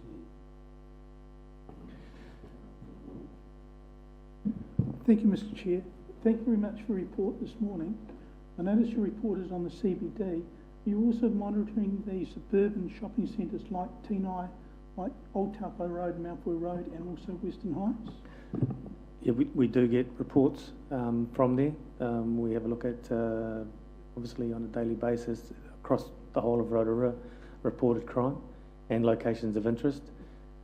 This report specifically was the CBD as defined by the liquor ban area, which we find is the area of operation for most of the offending that's been occurring within the CBD. So that's what we have focused on, although on a daily basis through the police a daily reporting system, we're also getting information on any other locations of interest or particular activities that are occurring in, for example, Tenai or other places. So we're not just focusing on the CBD, I'm talking from a police perspective, we're talking right across Rotorua, but our summer campaign has been on the CBD. Thank you, Mr. Chair. Thank you for the presentation this morning. I think we need to be real, and you know, I live in the city, have an apartment right in the city, and I've never felt unsafe in my city, in our city. So you know, we just need to put it all into perspective. I think it is a good start, what has happened over this period of the pilot or the program. I think it is a good start, but I do think that we need to analyse a little bit more the information that you have presented this morning. You know, what type of offending and the reduction, and where we need to focus the attention in the future. So as I say, I think it is a good start. But my question is, when you have your briefing in the morning, is there any social service provider attending your briefing, so that some of the issues, and I'm really talking here about some of the people who are in the CBD who have mental health issues, and so who's picking up that? And is there a social service provider, someone who has good networks and links into the community, who can say, right, we know this person is now sitting in the centre, or we've got his address and we'll pick up on it, so that there can be some intervention to support that person? Is anything like that happening? Thank you. Thank you for the question. It's pretty clear that almost 201, the people we're dealing with have mental health, drug and alcohol conditions. That's what's driving their offending. And it's only when those drivers are eliminated will the offending stop. It's not rocket science, we know that. We don't have a mental health provider at our briefings. That wouldn't be a bad idea. What we have found though is that those people that we're dealing with are very reluctant to engage. Although we do encourage that, and we try to get them to the appropriate agencies, but again, they, because of the drug and mental health issues, are reluctant to engage. But I think certainly a mental health provider who is connected in would be quite a good idea. Thank you, Mr. Chairman. If I could just follow it up. Yes, thank you. I don't think having somebody from the social service provider group would be a good thing. I think it's actually imperative, because you need to, I believe, somebody needs to pick up on those people, because they are the ones that fall through the gaps, and they will continue to fall through, and eventually the justice system will pick them up, and they're not going to get any support through that as well. The other thing also is there are people who have contracts and are paid to actually pick up on what's happening in regard to getting early interventions to those people on the ground. So I really would like to think that at some stage, you know, they could be included in your briefing, and there would be a number of them around, I believe, that would pick up and welcome the invitation to also inform the security people as well of what you can do to defuse some of those situations when they arise, because that's a specialist area of work as well. And people who have a mental health issue will not normally willingly talk to the police or anybody that looks as if they've got a uniform on or whatever, for various reasons, usually because of their experience with such people in the past. But it doesn't need to be thought about. Thank you. Thank you, Mr. Chair. It's really a question, but just re-emphasising your point. Thank you for taking that up, Dennis. Mr. Waru.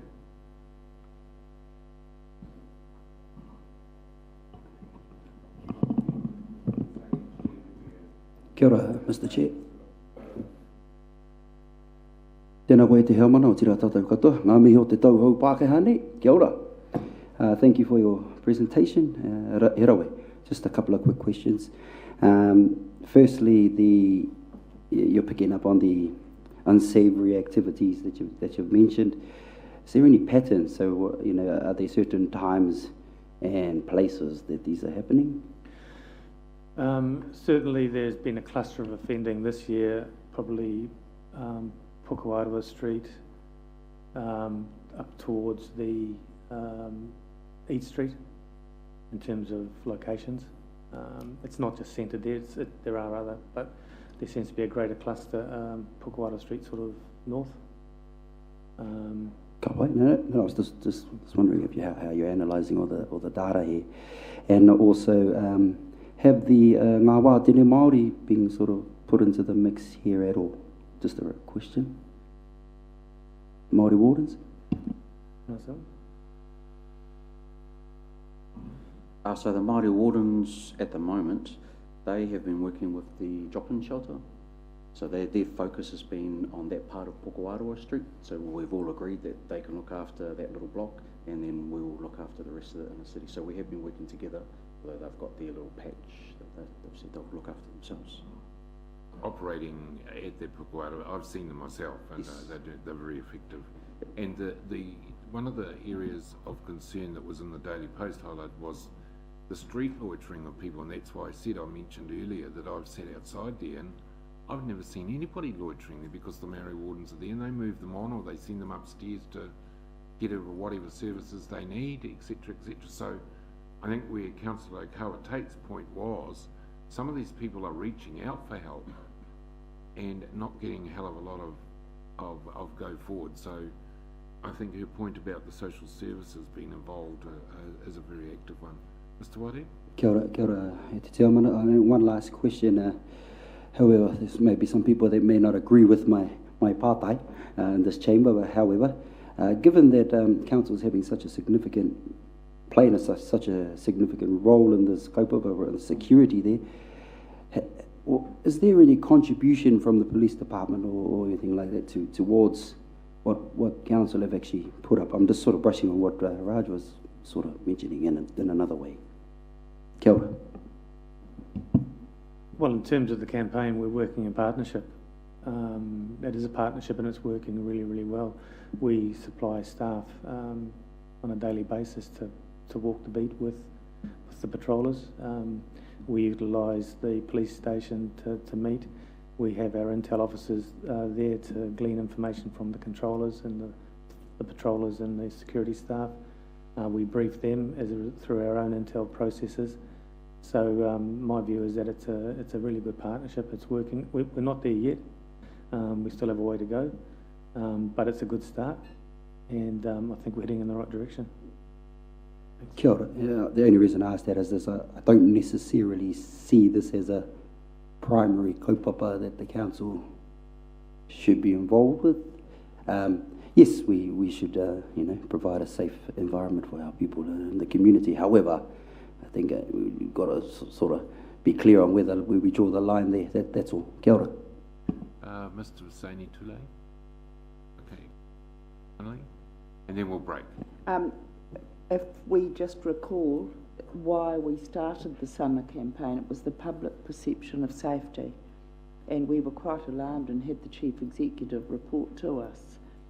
And I have to say, this has been the quietest summer in all my years of being a councillor.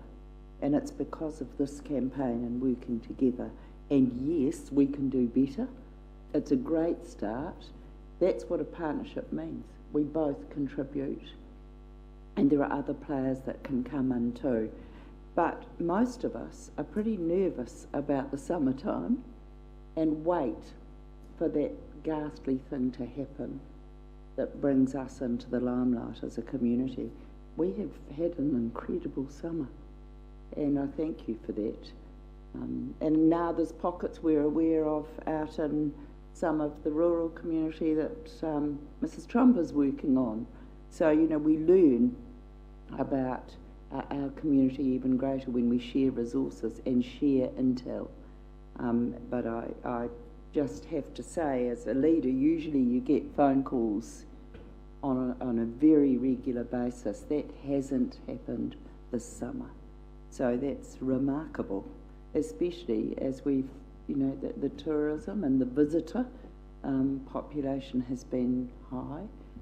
So well done on a really good start. My question is how long does it last?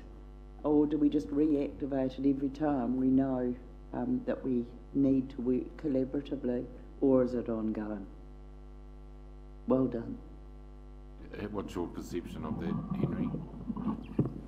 That's what we need to bring back to you in March or April. Look, my feeling is there's no doubt that something needs to continue, and the collaborative partnership approach that Senior Sergeant Murphy's talked about has got to be the blueprint. Exactly what that looks like, I think that's. I think Councillor O'Kawa-Tate said we do need just a bit more analysis, but yeah. You know, I think you're right. It is working. Which elements are working and how and what resource it needs, that's all part of the discussion we need to have. And I guess just one invitation I'd make to all of you. I think Councillor Bentley probably is reasonably familiar with the system, but anyone else who hasn't seen the CCTV cameras in operation, it's well worth a visit. There are some protocols around privacy and things which need to be observed. But seeing the network downstairs and the skill of the operators who are working it would give you a really interesting picture. And so if you do want that, you know, just let me know or Kurt know over there. But it's well worth a bit of an understanding. Thank you, Henry, and Ron and Dennis. Thank you very much for your presentation this morning. And, keep up the great work. I think we've also, who worship, mentioned it, but Rotorua has been full to the brim for the last 2 months. We have been, every motel down Fendon Street, everyone's had the no vacancy signs up. Rotorua has been buzzing. Our lakes, you go out with the weather that we've had, out at the lakes areas, have been huge. In fact, I think the biggest problem we've had is people keeping up with clearing rubbish bins and things like that because there's just been so many people around. So with that, we thank you for your presentation and best wishes with your work, Dennis, and we appreciate the work that you and Ron both do. And we'll take a 5-minute break, and we've got 2 more presentations to go, and then we get into the body of the agenda. Thank you.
They're in the process of buying a house. What's the next presentation, Hilda?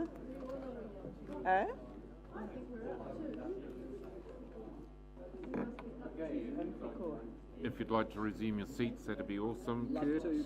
Love to. Oh. Test, test. No, it's not. Here we go. Media's gone. Testing 1, 2, 3.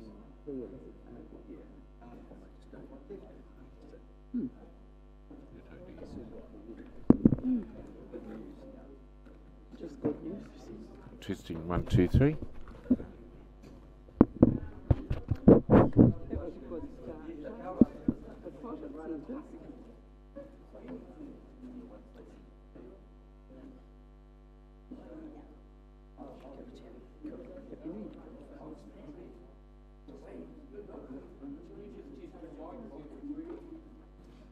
Kia ora, kia ora.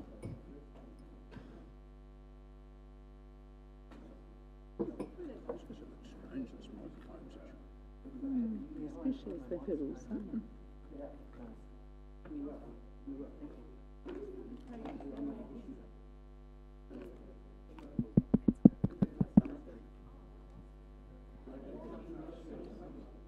By when?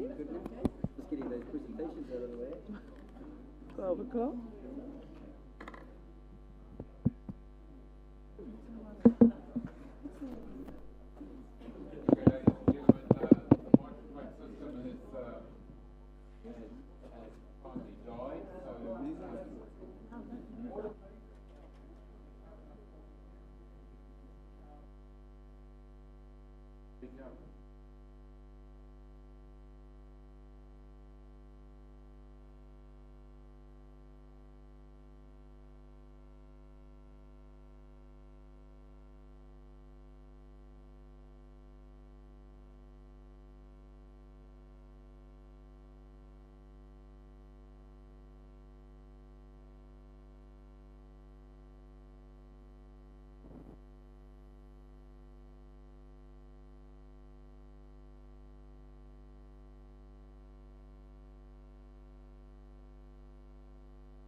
Where a pretty significant change for the council has been implemented and is being implemented.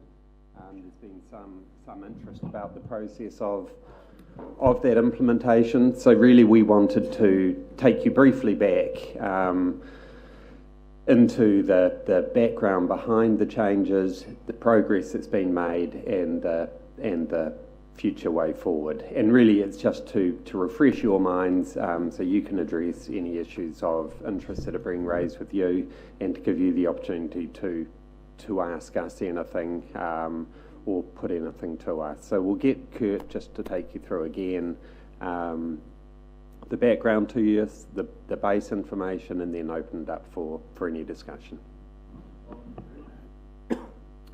Morena, everyone. Thank you, Henry. So, as a bit of background, so in 2017, Council signalled that we needed some urgent changes to our parking services to modernise our ageing equipment and address the imbalance that we had between the operating costs with our increased operating costs with our old meters and our declining revenue. So, Council had a look at a range of options. Six partner proposals were received, and importantly, we did decide, or Council did decide rather, to partner with an external provider for these services.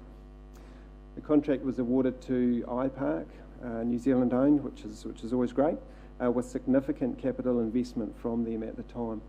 So essentially, they're responsible for the installation and maintenance of the new parking equipment that you'll be seeing out on the streets now, and the delivery of the daily on-street parking services on Council's behalf.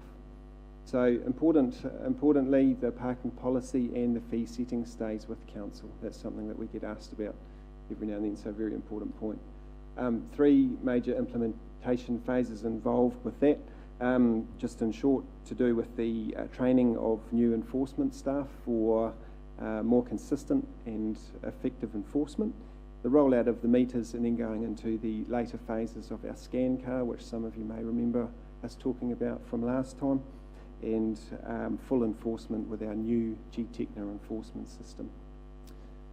So just a bit of an overview as well. So the scope of the contract covers all of the central city parking, including our Pukawaroa Street car park building, and replaces around about 800 metres and 15 pay and display machines that we previously had. All of those were only coin operated, and of course over time we have had some feedback on people wanting more options in that space. So as I touched on before, the provision of so it's not just all about new machines on the street, the provision of the new enforcement staff to get these car parks turning over to help liven our inner city is really important as well, to support local businesses.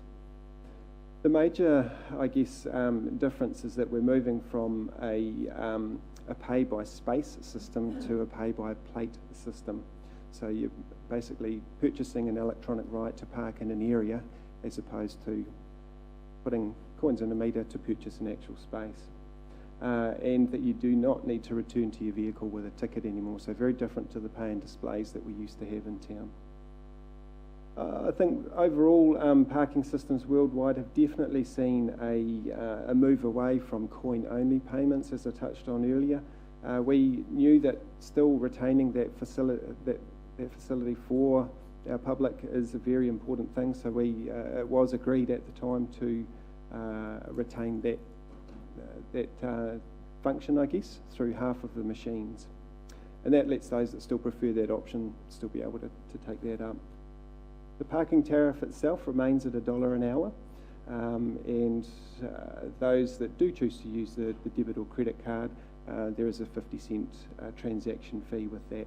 So I guess for transparency with that, that does cover the cost of providing the card reader technology to make that an option, and integration with all of the technology, and of course ongoing maintenance that comes with that extra feature, and the bank transaction fee as well.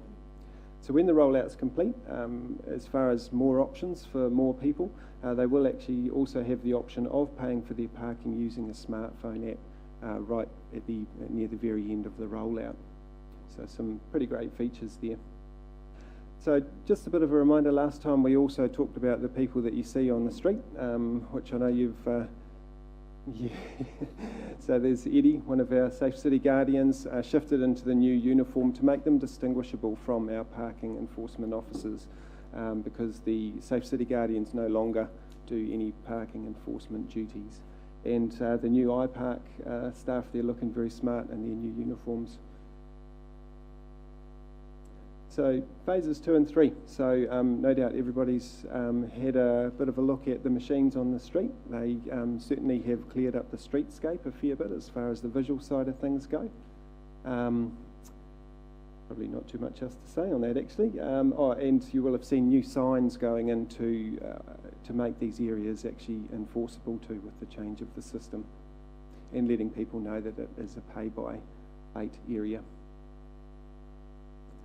So next steps, this is the actual, last time we had a picture that had a few laughs around the room, I think, but an indicative picture of what the vehicle would look like. This is the new scan car, fully electric, so in support of Council's vision of better and more sustainable options, and very discreet as well. The sticker on the side, or the magnet on the side there, you may not be able to read, talks about, or basically alludes to the fact that they are performing these services on Council's behalf or as a service provider. So an overview of the map, and I think this is really important to understand. So we haven't really changed the free P60 area down the centre or down to Tanakai Street and the ribs that lead off that. It's really important that people can still access that area, get in and out for the relatively quick jobs that they have to do in town. And the way that this is structured is essentially like a dartboard. So we've got our P60 area down the centre. The P15s, there has been a small amount of rearrangement for logical reasons to try and put those, unless there's a very good case otherwise, try and put those on the edges of the P60 area so that if you're coming into town and you just got to drop off something, you still can get fairly close to where you want to go. That doesn't mean that, of course, that you can't park in the P60 area for 10 or 15 minutes either. It's obviously just the maximum time that you can park in there. And then going out from your P60 in the P15s into our paid parking and further out towards the perimeter, the outside perimeter, the mixture of free parking that we have around town. And in the mix of things, of course, we also have our parking building with the $4 per day concession card as well. So what we're trying to do is, because naturally people will have questions as they get used to what the new system looks like and feels like, definitely we've been keeping our FAQs on our own website up to date to try and ease people into this as easily as possible. Happy to answer any questions? Sure. Councillor Kent? Thank you, Mr. Chairman, through you. This proposed smartphone app, will it have the ability for a person to make the payment direct from their bank account to avoid the banks getting 50 cents on the way through on a dollar transaction? Thank you, Councillor. So certainly the intent is that you run a wallet similar to what you do on a toll road to minimise any of those types of fees. Mr. Chairman, thank you for your presentation today, Kurt. On the 6th paragraph down on the overview, you mentioned debit stroke credit card. I just thought you just took credit cards. Thank you, Councillor. So they definitely do take debit and credit, so no EFTPOS, but definitely debit and credit. Okay, next question is that I used your system at 10:30 on Monday morning, taking my mother for a medical appointment. I put 70 cents into the machine. I didn't know what time it was, and I went across the medical appointment, came back. But when I put the money in, it said if I wanted an email receipt, it would cost me 20 cents. So, yeah, emails for a lot of people don't cost anything to send between one person and another person, yet the council has decided to charge 20 cents for an email.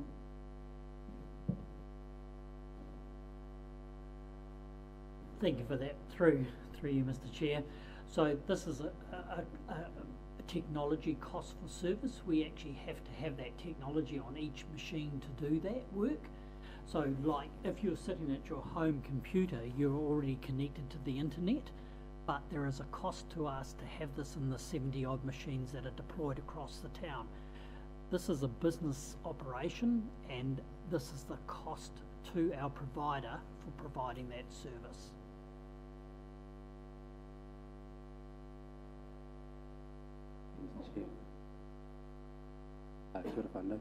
Just there's been quite a bit of discussion on Facebook around these machines. It's been awesome.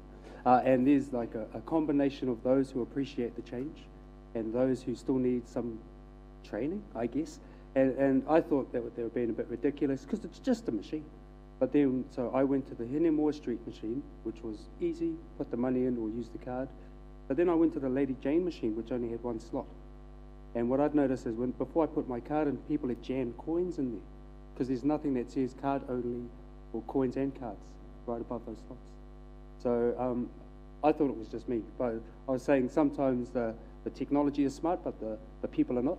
So I'm like, And I did realise that there were two slots, one slot, but sometimes people jam coins in their card slot. There's no explanation there. It was just observation. So, thank you. This is something we have picked up on. So if you actually have a look at the machines now, up above where the screen is, it clearly states that the machine accepts coins or cards. And then as you go down, so if there were two slots, one of them was actually previously on the machines for maintenance side of things, for us accessing the machines or the provider to access the machines to do them. They've actually had a sticker put over them so that if it is, they can only use the one slot. But unfortunately, a lot of our customers out there love to do things to see how they can break them. So we've had people who have taken packets of stuff from home, toothpicks, and jammed the holes up with the toothpicks so nobody else can use them. So that's the part of being in a public space. As those machines were being put in, the old machines, I don't know what happened, but heaps of them were left open. Some had coins in them, and I don't know, a bit of pilfering may have happened. Because there was also talk on Facebook and photos of open old meters with coins still in them. So I don't know what happened in December and January, but Again, this is about the implementation. So these teams have been working through the night to just minimise the disruption to people in the day using the street. Unfortunately, when we had some adverse weather through that period, parts of the program got ahead of the others. So the single head meters were emptied ahead of our program, and then the staff that were removing the single head meters got behind, and we were trying to pour concrete stand machines up, remove meters, and unfortunately we had 3 different teams working and they got slightly out of kilter, and so we had to pull them back to get that all back online again. Thank you, Mr. Chair. Just on the map slide, can we pop back to that one? Excuse me, Henimaru Street.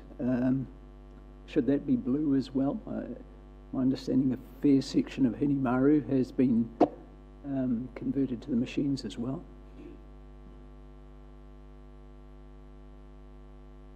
Yes, that's correct. I think it may just be a case of the map not catching up with what's happened out on the street recently, sorry. Yeah, thank you.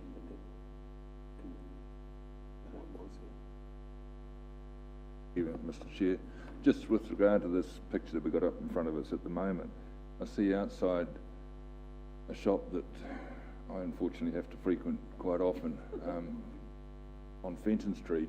You've removed all the P15s and put meters in. Was there a specific reason for that? I find it most inconvenient looking around for a parking machine when I'm only popping in to buy some more wool or something. Thank you, Councillor. Yeah, I think as part of the rollout, we did have a look at the shops that we had around town that had changed over the years. Some of them had P15s left in, and it was a bit of a mishmash of P15s, which we know also frustrated people. For instance, if you were coming into town on a Saturday morning, finally see a parking space available, intending to be there for an hour, and then suddenly you pull in and you've only got 15 minutes. So we have that. It is part of, I guess, trying to more honestly look at the shops at this point that we feel, and in discussion with some of them, genuinely need that sort of pop in and pop out experience. But I guess we are continuing to monitor how that goes actually on the ground as well as the program rolls out. Maybe Councillor Bentley, Supplementary the specific details. I think you've got a point. Mr. Chair, there's when you decided to remove the P15s, did you actually consult with the shopkeepers that are directly affected, personally? No, we didn't personally go into every shop, and if you have a look, if you have a look outside those places there is now 2 P15s there. So yes, it was a bit of enthusiasm, and we've said right along from this implementation that there will be some changes as we go, and we're listening. So we've listened to the shopkeepers there, and there is now 2 P15s outside exactly where you're talking about. Solve the problem. Councillor Donaldson, quickly. Yes, thank you, through you, Mr. Chair. Just a quick one. A couple of inner-city businesses have raised some issues with me regarding their workforce and parking options. But just in terms of the inner-city parking building and the $20 a week, I think it is, concession to park in there, have we seen an uptake of that?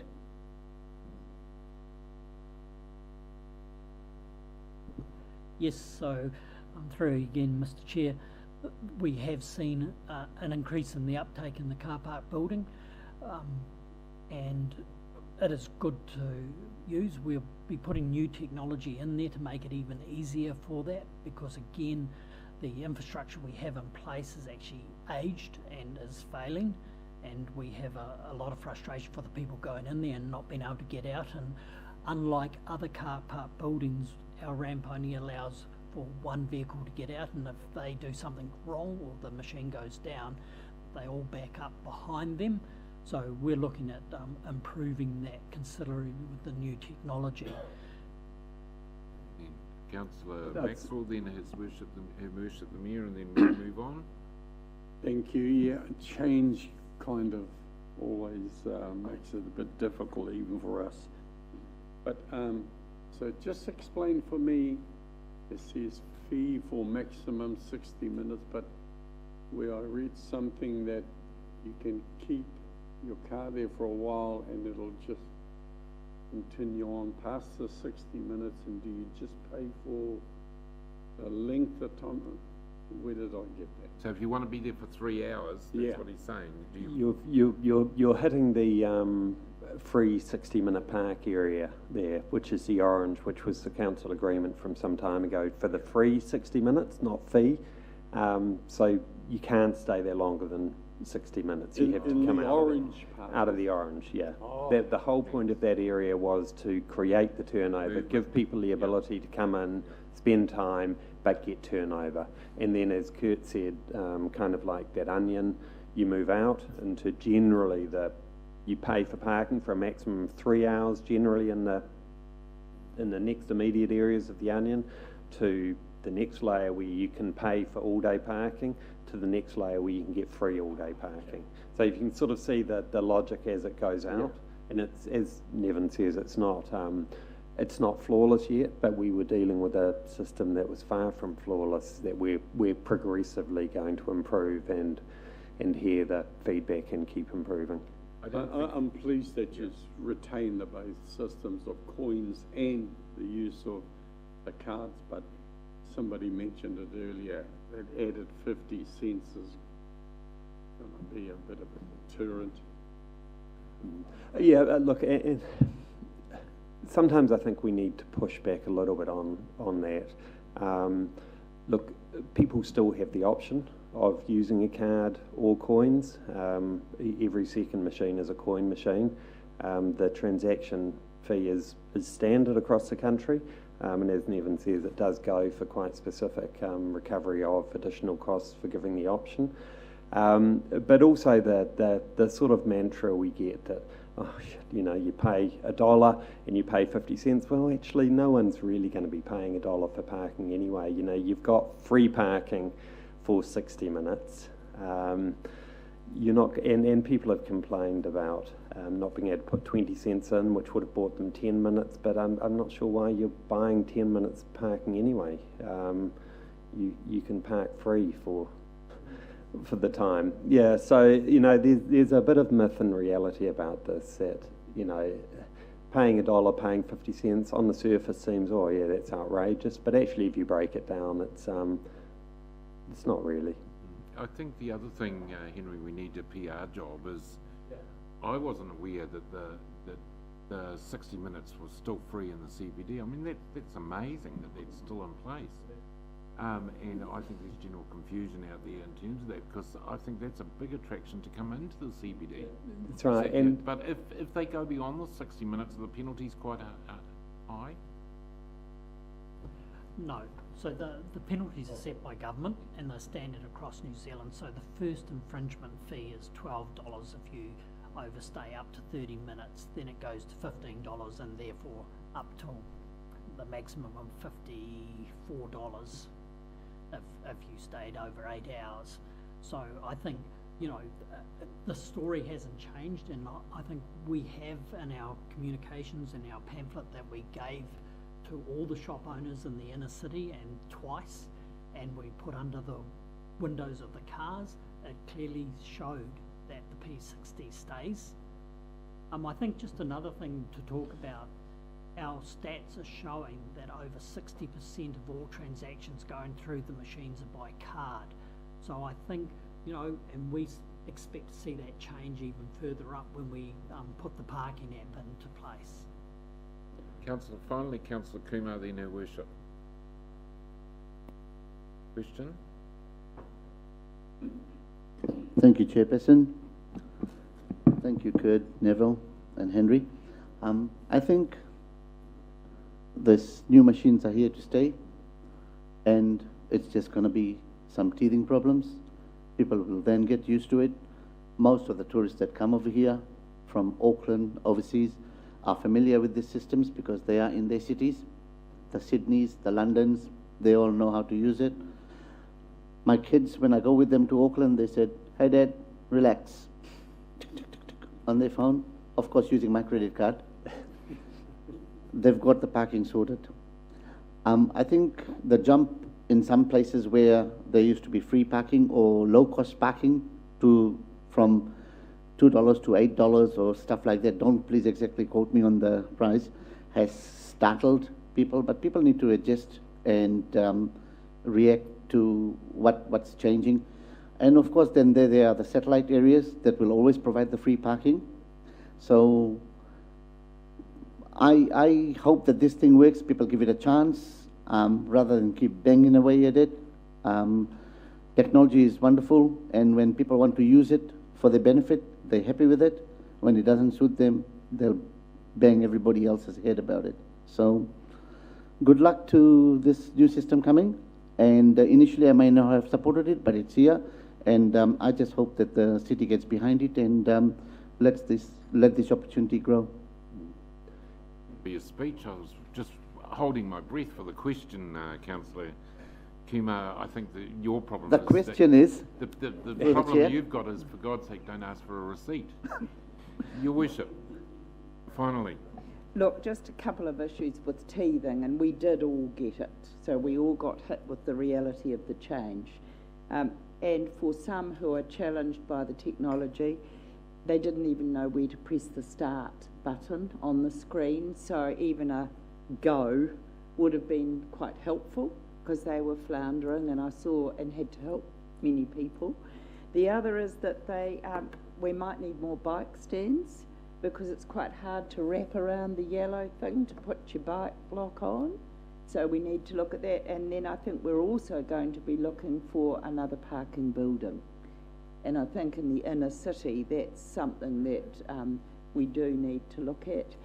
Certainly, I've put forward all the issues from those that have got volunteers working in their shops. That's quite a challenge for some of them.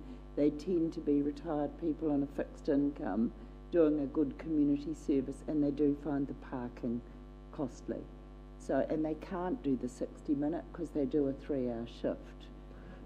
And look, I think I am keen just to give a little bit of a wrap-up response to that, because I think there is a little bit of a sense around the table from what I'm hearing that there was a fundamental change to the parking system and the parking policies. That's not the case at all. Fundamentally, the parking system you see out there now, in terms of the policies, is exactly the same. Where there are 60 minutes free parking, it's still 60 minutes free parking. The parking 180s are still parking 180s. The cost is still the same. There have been some minor pickups of some areas where there have been inconsistencies, and that's particularly around the P15s, as Councillor Bentley pointed out.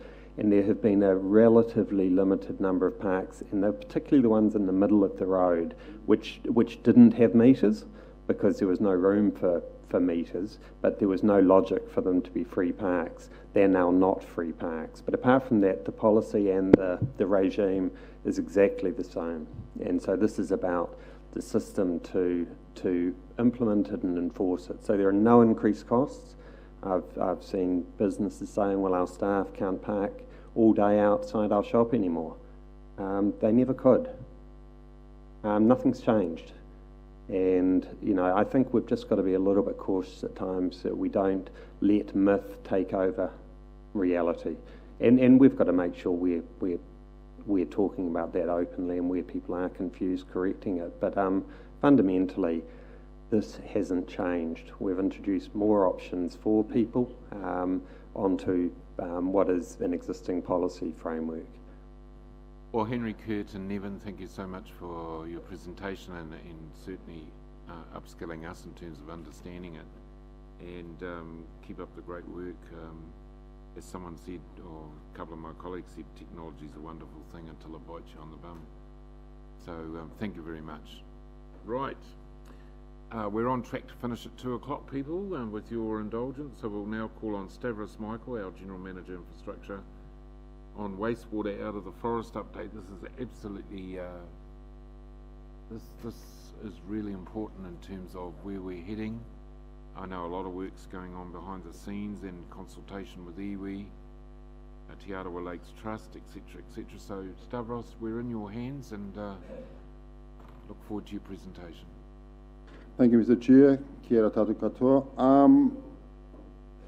Can I sort of, firstly, I will put a bit of a context into this presentation. Obviously, before Christmas, we had a little bit of a communications traffic about our resource consent application for the out of the forest and the upgrade of the city's treatment plant.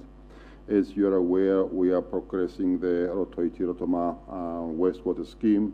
And over the next few weeks, we'll be talking to you about our long-term management of wastewater services, for the entire network. And I think it is quite important to refresh a little bit our minds as to why we are applying for resource consent for the upgrade of the treatment plant and the out of the forest.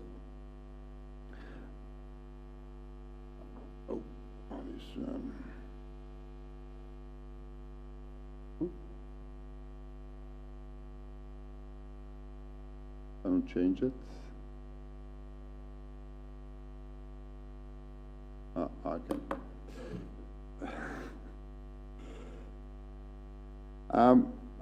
For those of you who've been in Rotorua for some time, you would recall back in the 80s, the need to upgrade the wastewater treatment system for the district, was evident because there was a secondary treatment discharge into the lake.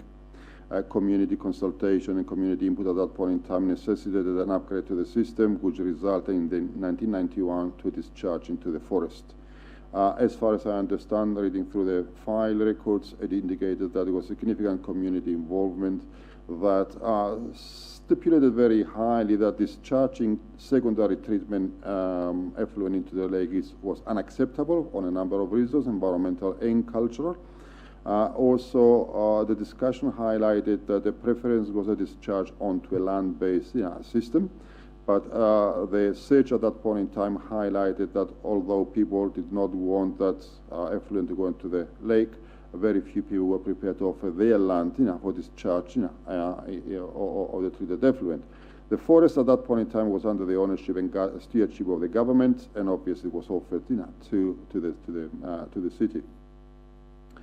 The treatment plan designed in the early 1990s enjoyed one of the highest specs for wastewater treatment into the country, and remove a significant level of nitrogen and phosphorus from the target.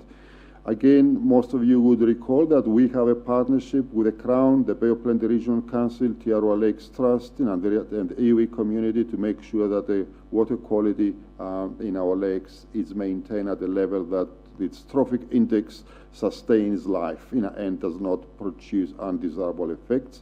A target was set for a maximum sustainable discharge into Rotorua Lake of 450 tons of nitrogen. Currently it's about 790 from memory.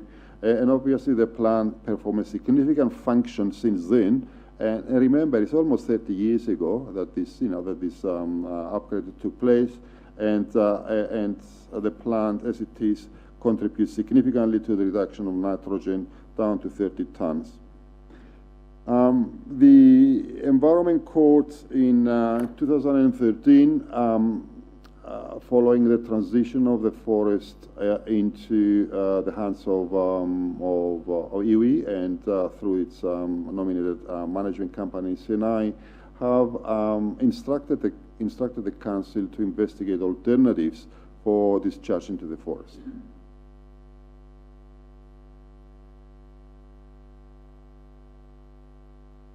Okay, we're a bit slow.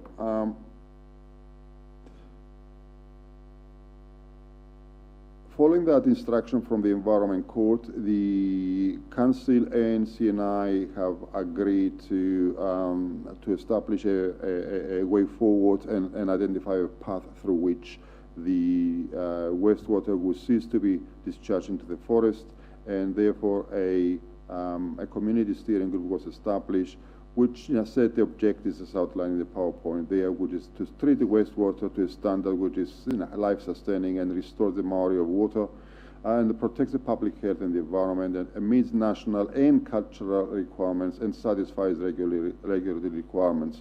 A number of alternatives obviously were investigated at that point in time, and with a preferred option reached from a long list to a short list, and that established the guidelines through which wastewater will be treated at a very, very high level and will cease to rely heavily onto the influence of land to extract nutrients from the system. But also, in addition, a Mātauranga Maori experts team was established to identify what further cultural treatment the treated effluent would be required before it is discharged into a different point from the forest. The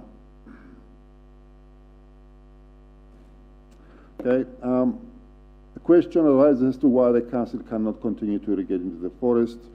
We have at the moment an easement of 433 hectares into the forest, but we do not have an ongoing resource consent. Again, as I said, since 1991 we have been irrigating the treated effluent into the forest, and of course CNI received stewardship of that forest and have requested that we vacate that land. We have agreed to end that spraying by December 2019.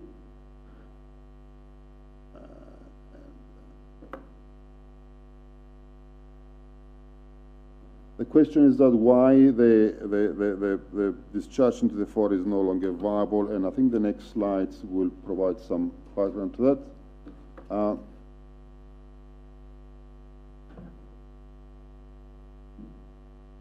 This continued discharge into the forest right now, although performed very well since 1991, it now comes to a point where we're facing some diminishing returns, and therefore, if a relocation from the forest is going to be attempted, what kind of new system was going to be established? And as you see on the PowerPoint there too, is that there is a need for us as we grow to increase the capacity of our treatment to make sure that, because we cannot no longer rely on the land, and we have additional phosphorus removal, to make sure that pathogens are killed through an UV filtration and ultrafiltration through the MBR system, and obviously to establish a land contact system for cultural purposes. Now, this is a critical point from a perspective of what wastewater treatment does to our waste we produce. For now, we produce something like in the region of 7 billion wastewater. That wastewater contains about 360 tons of nitrogen and 40 tons of phosphorus.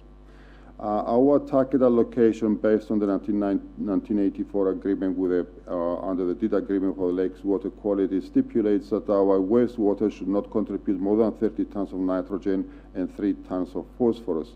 The current treatment system removes a significant portion of nutrients from the system, but we also rely heavily onto the forest to do the last mile of work and remove the remaining nitrogen and phosphorus that is required to achieve the target levels as we have it.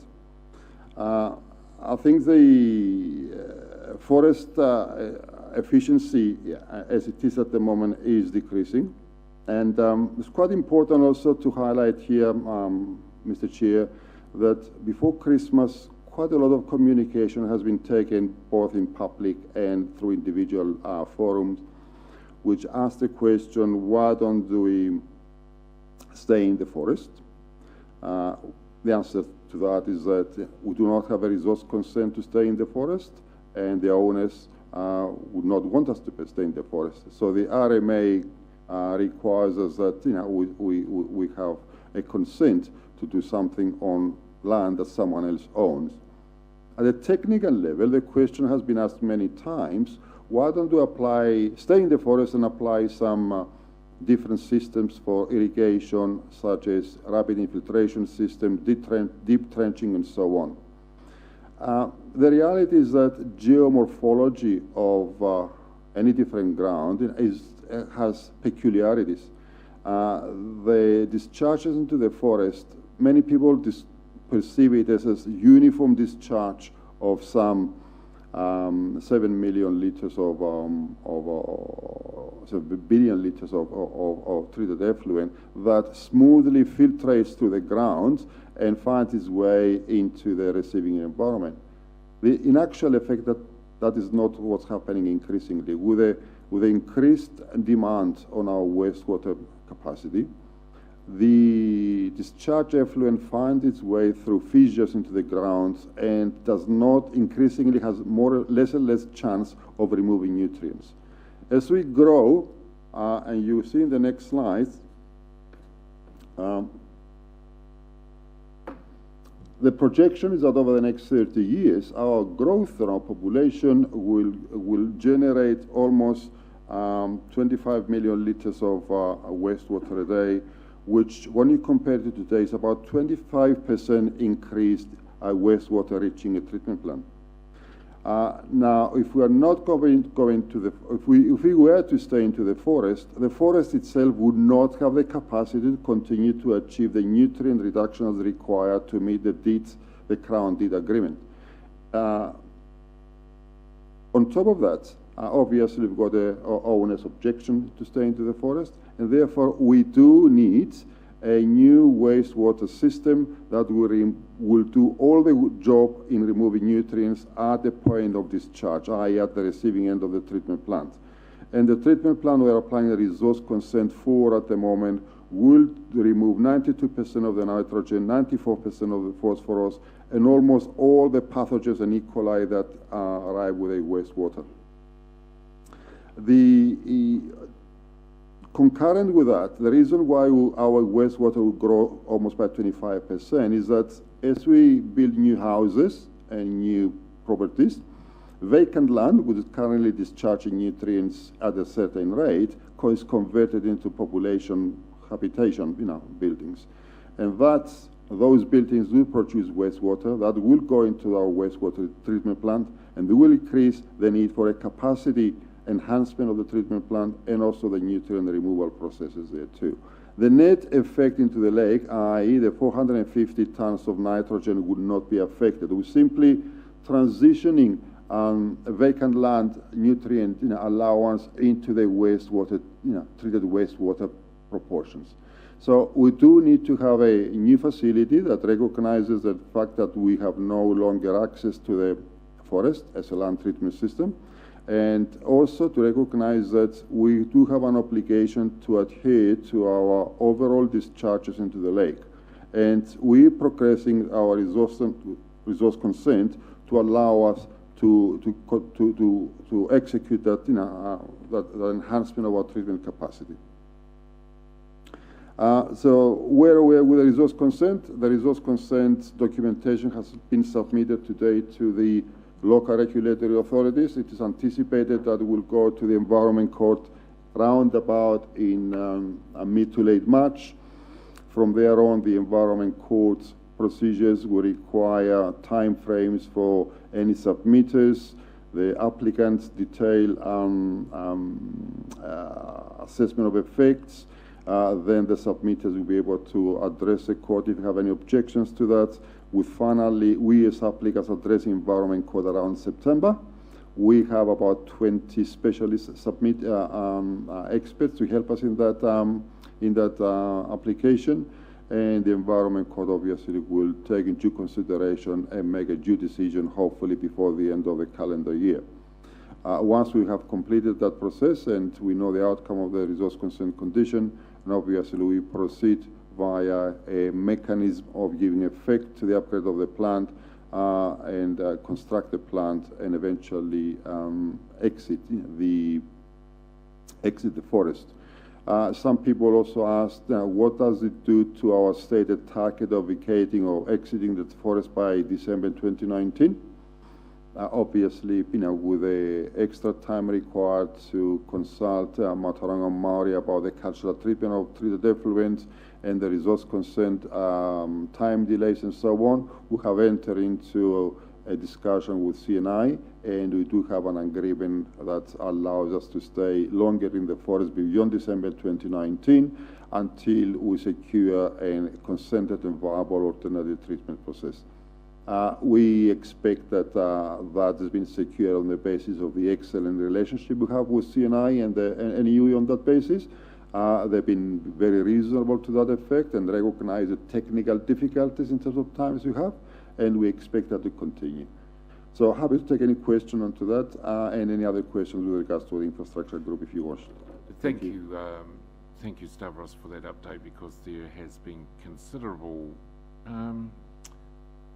it's probably not misinformation, but I think it's ill-informed comment that's been made out in the community, not understanding what work has been going on behind the scenes with CNI, with iwi, etc., etc. So I'm pleased you gave us the update on the history and where we're heading and why we're going down this path. So we have questions from Councillor Kent. Any others?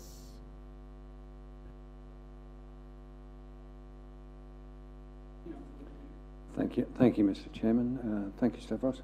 One of the issues that seems to be misunderstood out there in the community, from what I've been hearing, is that once we go through the upgraded plant, through a contact bed, and then into the lake, whilst we understand that the water quality of what we're actually putting into the lake is better than anything else going into the lake and is a lot cleaner and healthier and everything else, the concern is, what happens if something goes wrong?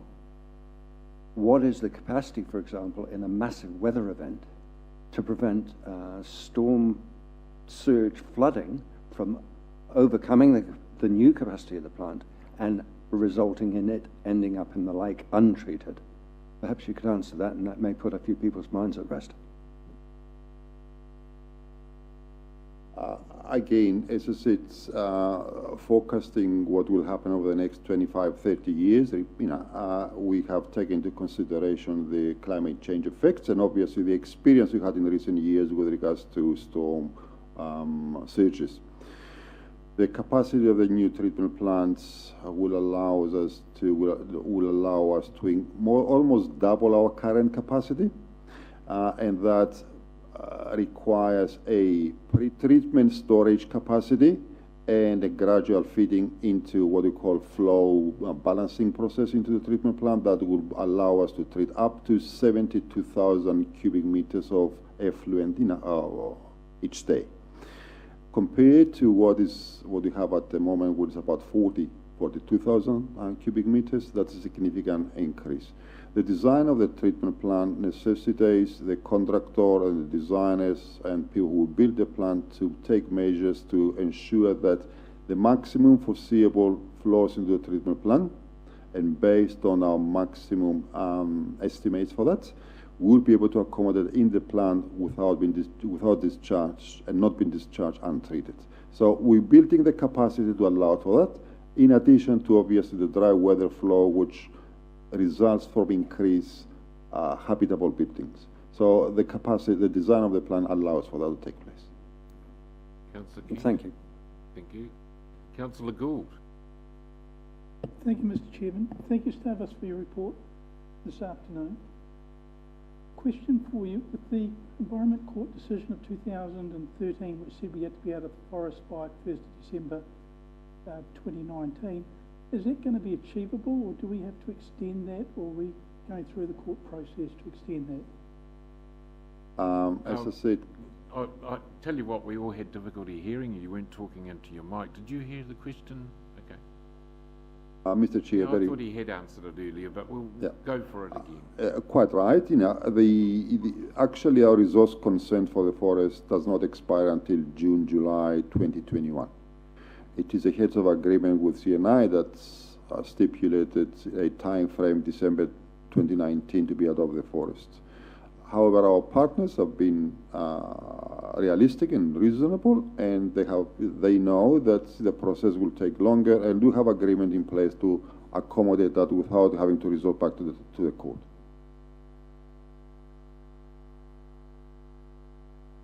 The Chair, kia ora Stavros, Happy New Year. Part of my question was about the floods from last year and what happened with our wastewater treatment plant. But I think over the past 9 years since I was on the Te Aroha Standing Committee, the idea of a new wastewater treatment plant has come up like every 2 years, like a cycle for this discussion. And back in 2011, I think the tribe were a part of that initial discussion. I want to know specifically, if we are talking about a future plant, specifically who will the Rotorua Lakes Council be speaking to in Te Aroha? Because what I'm afraid of is that some secret deal will be made, and so I want to make sure that if we are talking about a future wastewater treatment plant, that all cards are on the table so that the public can have some transparency and accountability. And I say this because of that T-Rex, what happened with T-Rex. Our tribe had lots of questions and we couldn't get answers, and then it got folded. So before we actually could dig into the solution back then, it was wound up. So I want to make sure that we say before we go into you mentioned a future plant, to make sure that Te Aroha are at the table when that discussion starts happening, and not after, like we have been with the wastewater treatment plant. Well, yeah, I don't really think that's a question that should be levelled at Stavros, because I understood, I've been around here a long time too, that these discussions with iwi have been ongoing for several years. Gina, I wonder, I mean, you've been at the forefront of this, you're up to date with where we're at. And the need for a new sewage treatment plant just hasn't been plucked out of the air. We were told quite specifically by the Environment Court, 6 years ago, you have to be out. It's unsustainable what you're doing up there for environmental reasons, etc. So Gina, can you just take us through, the question you raise is very, very valid, because I think we all need to know where we are and where's it been and where we're heading. So Gina? Kia ora tātou, thank you. Stavros is probably quite capable of answering this question because he's been intimately involved throughout the process and discussions with mana whenua. So in 2013, when it was resolved that the environmental impact in the forest was not sustainable, there was a conference of the community, the Lakes Water Quality Society, a number of different Te Aroha leaders at Te Amarama and Ohinemutu to discuss what should happen. And out of that, there was an agreement that a community-led steering group should be established to look at the entire issue, both a new treatment plant and where the recovered wastewater should go to. So that was 2014, that group was established. There were 19 members, from my memory, of the steering group. 13 were Te Aroha. One was a representative from the council, which is Deputy Mayor Donaldson. One from the Bay of Plenty Regional Council, and others were independent, Lakes Water Quality Society, Public Health and so forth. But certainly the vast majority were members of mana whenua, and the approach taken by Mauri Ora Kingi at the time was to determine who were the leaders, who were the right leaders across the entirety of the affected mana whenua, and then also to have an open door policy for others to join if they wanted to be involved. So that process to develop what the new treatment plant will look like has been going since then, and that has been a fully transparent process with consultation with the community and with Te Aroha specifically periodically through that process. So there will be a new treatment plant, but it is on the same site, and there's a range of information on the website about what the new components of the new treatment plant will look like. So that's been an iterative, very long process of discussion with the range of Te Aroha groups affected. And so in terms of transparency, the preferred option, which we're now seeking resource consents for, has been completely transparent in the way that that's been developed and the alternatives that we looked. Period of time. So, Gina, there appears to be a group that seem to have missed the boat with this consultation, who aren't as informed, who are now wanting to prolong the process. My question is, and Stavros, maybe you could come in here, if the process is prolonged for another 4 or 5 years, the issues of non-sustainability in the forest are going to be more apparent, and that's effluent. The seepage into the lake is profound now, or that was what was highlighted by the Environment Corps because it was unsustainable. That's going to be more apparent rather than what's going to come out of the upgraded treated system, where you're going to reduce the effluent to the standard of better than what's coming down the Utahina stream at the moment. So that's what's worrying me, is that if these people prolong the process, what's going to happen to the environment in the interim? Mr. Chair, I don't really want to sort of speculate about the motives, of individuals. Sure. As Gina said, there's been a long and well canvassed process to arrive at the model of the new treatment plant. The facts on the ground is that without the resource consent, we cannot commence the building of an upgraded treatment plant. The only option is to continue discharging the forest. When our resource consent comes to expiration in 2021, we go to the Environment Court and apply for an extension, and because it's a municipal lifeline which you cannot turn off. The environmental and cultural effects will continue to deteriorate because we'll be pumping more effluent into the forest. The forest will have a diminishing ability to apply filtration. That diminishing ability will manifest itself into enhanced and increased pollution into the Porenga stream and find its way back into the lake, which will put into jeopardy our target of contributing no more than 30 tons of nitrogen and 3 tons of phosphorus into the lake. So it's a self-defeating approach, but the way to deal with that, it will be through the relevant RMA processes, and hopefully logic and reason will prevail. Thank you. Your Worship, finally? I am surprised to hear your concern about secrecy. This has been open, it's been on the Lakes Water Quality, Te Arawa Lakes Water Quality agenda. There's been a presentation to them about the earth contact beds. It's been very open. I think the two issues that I hear back now are, how can we be assured of the quality of the water, the recovered water that will be discharged, and probably a bit of surprise that it's 20 million litres of water a day. So they're the two issues that I'm getting feedback on about how can you assure us. I have been very surprised to hear some who have been close to the previous Environment Court decision say, just change your resource consent and walk over and say we're going to continue in the forest. That's simply astonishing. So now it's us working with Te Arawa Lakes Trust and actually building the confidence about what this is going to deliver, and including them about the understanding. I was at meetings when I heard it was 20 million litres of water, but I don't think it's like the parking. It's not a reality till it hits, and when we went for the resource consent, that's when it became very apparent.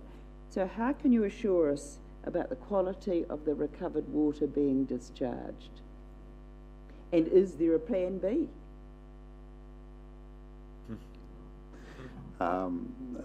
Obviously, the monitoring of the quality of the treated or the recovered water is governed by the stipulations of the resource consent.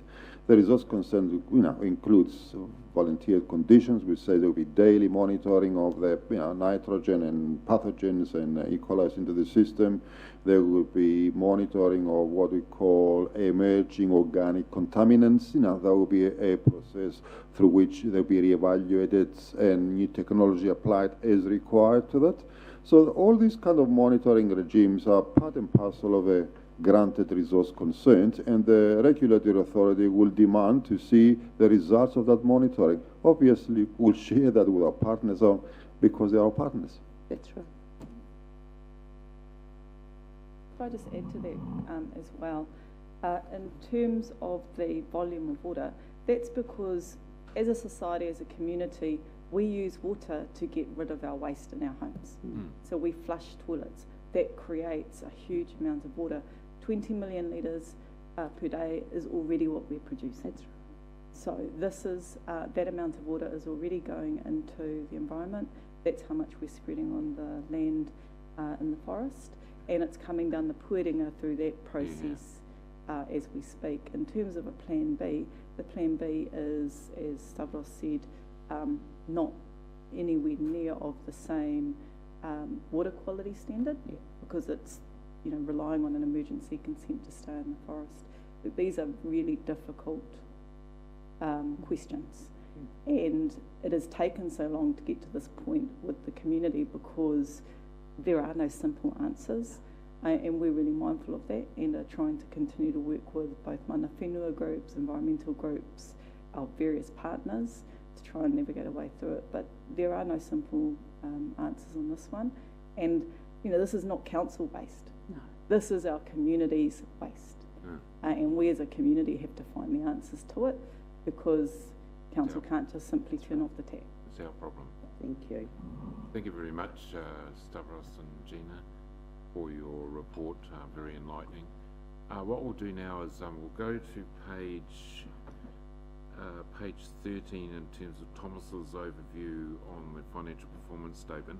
Then we'll break for lunch at 12:30. We'll be back at, say, 10, 5 to 1, and hopefully the rest of the agenda should be over and done with by 2 o'clock, so Councillor King can zip off and do his whatever he's got to do. So welcome, Thomas, your report's on page 13. If you just give us a slide overview, and those bloody electricity charges are causing us a nightmare. Thank you, Chair, and good afternoon, councillors and board members, and good to be back in front of you.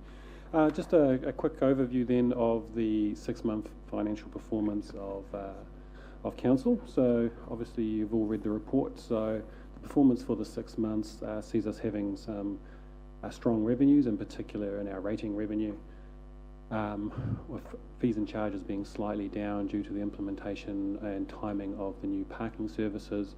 And that extra revenue is helping us at the moment to offset a bit of expense pressure, with the majority of that actually falling from current electricity pricing and a little bit of repairs and maintenance as well.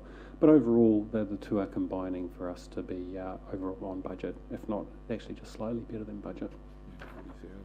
I'm just going to go into a little bit of electricity pricing because obviously this has now been a little bit of a common theme for the last probably feels now 18 months. And so what I've put up in front of you is obviously that we've had a strategy now since 2009 where we've moved from fixed pricing and we've stayed with the spot pricing, so staying on floating.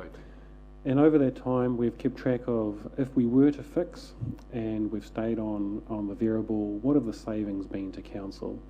And since 2009 to 2017, there were approximately about $2.3 million of savings going down that route. But you'll see on the graph that over the last 18 months in particular, some of those savings have since been eroded. And we've obviously seen that as expense pressure in our financial result last year and obviously this year as well. The key on this graph here is probably the orange line. So the blue line is sort of our fluctuating consumptions depending on obviously the weather with regards to stormwater pumping, sewage pumping, those sorts of things. But the key is that you'll see that before that little dotted box comes on board, the pricing was fairly stable and was trending downwards and probably was at its lowest at about, can't quite see that, but June 2017. And then you'll see those spikes in the orange, and those spikes is actually what's caused our problem for the last 18 months. We just haven't been, obviously, as those prices have jumped up, we haven't seen the downwards cycle in the pricing to help offset those. And in particular, you'll see there was a rather large spike in November last year, which is actually reflected in this result. That large spike was due to the pipeline, the gas main pipeline being down from Rotorua and New Plymouth, which saw electricity pricing absolutely skyrocket to the point that I think even one of the generators brought coal back online to help mitigate those pricings. And so what we've experienced is that since over the last 18 months, the trend has actually been coming back up. So, and we haven't seen the downs that have offset the ups, and overall our pricing has increased over the last 18 months.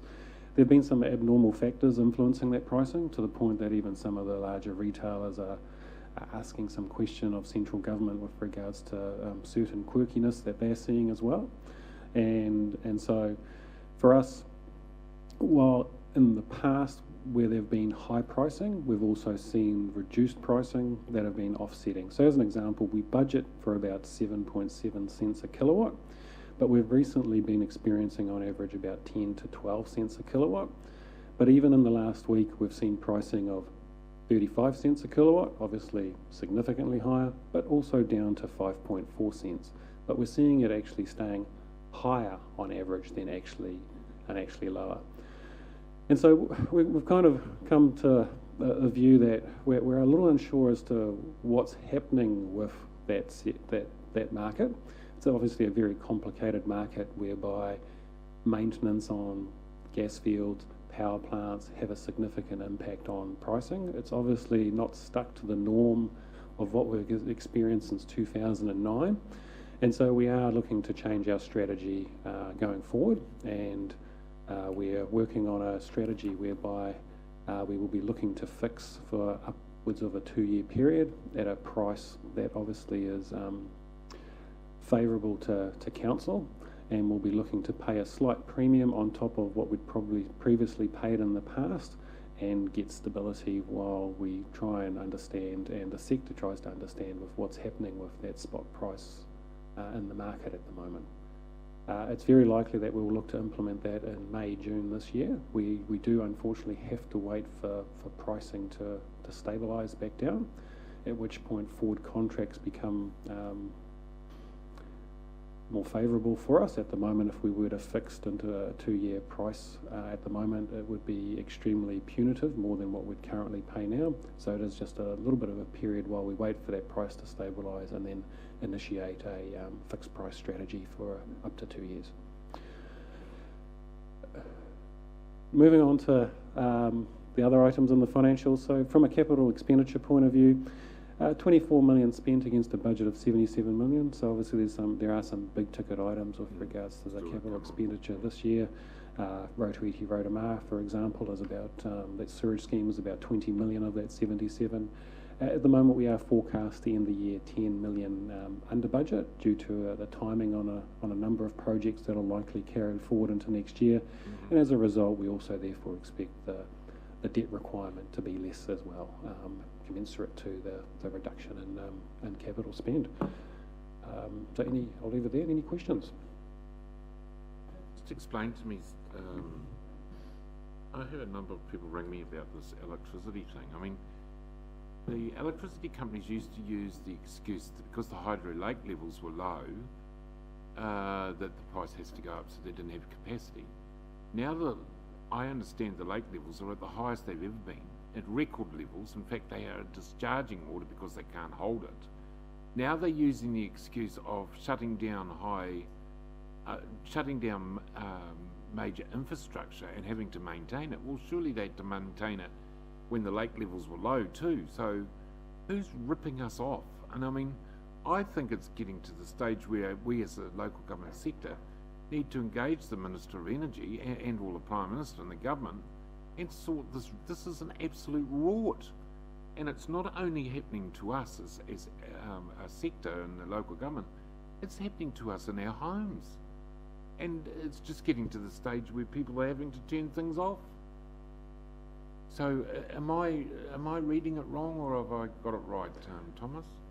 So for your chair, I'm far from an expert in this area. So last financial year we had high pricing because of low lake levels.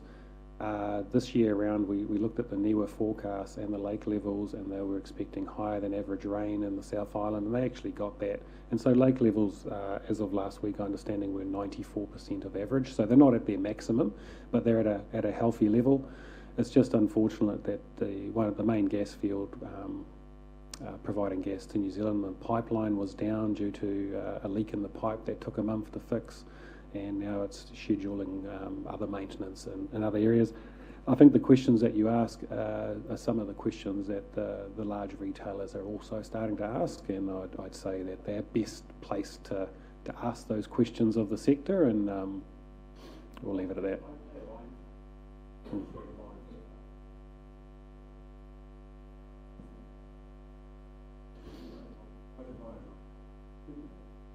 Thank you, Mr. Chair. Well, I don't know about it being a rip-off, but I certainly know that since deregulation, this is what we have seen. So, but you know, like in my household, if my power bill is trending upwards, then I reduce the usage over the next few months. And so I'm just saying, wouldn't that just apply? I mean, okay, we've got, you know, we can't go turning all the lights off in the city, but I mean, surely we continuously look to see, are we making sure that we are doing the best that we can? Because we can't just, because this is it's concerning most of us, we just can't see it going up without actually saying, then we do have to start making sure that we are not using more power than we should. Because that's basically why we're getting charged. Yeah, and we do have a number of mitigation in play. So as an example, at the wastewater treatment plant, they're constantly monitoring the electricity usage and the price, and if it gets to a certain point, they actually do have the ability to fire up the generators and use the generators rather than drawing power from the network. So it's an example of what can be done, and obviously looking at where pumping can be managed and those sorts of elements. But so we try and manage it as best we can without actually obviously turning things off.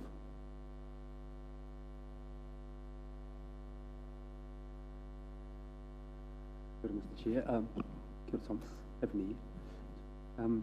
I've had two questions. It's kind of, I really appreciate the education on the electricity spot prices, because that's always my beef every 6 weeks, the spot and the floating. And I want to endorse our chair, but I know that's a bit beyond this committee. But I've had two questions in relation to my favourite issue with you, our properties. And the first question is, how many properties does the Rotorua Lake Council hold, and how much is our income per year on those properties? And the second question is, how long has the Rotorua Lakes Council held the Barukan building? I'm not going to allow that question, because that's not part of this report. If you've got questions regarding, they should go through the CEO or Director Thomas outside this committee. We're talking about the financials of this organisation. I mean, I don't know whether you know how many properties we've got off the top of your head or what the income is, but surely... I can't actually answer that off the top of my head for this position. So, I'm sorry, Chair. I'll rule it out. Councillor Kent. Thank you, Go to him direct, Potoa. Thank you, Mr. Chairman, through you. Thomas, I'm pleased to hear where you're heading with the energy prices, because looking at the figures, obviously that's having the most impact on terms of variations to what we're planning to do. And I think in reality it doesn't take too much intelligence to consider that if the government is actually cracking down on offshore exploration, then energy prices are going to go on going up, aren't they?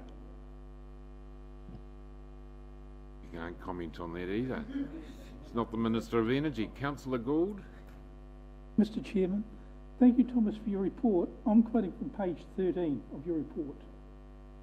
Now, I noticed you got utilities expenses of $803,000. I'm not asking any questions about that. But also on the same page, you've got fees and charges with variance of deficit of $496,000.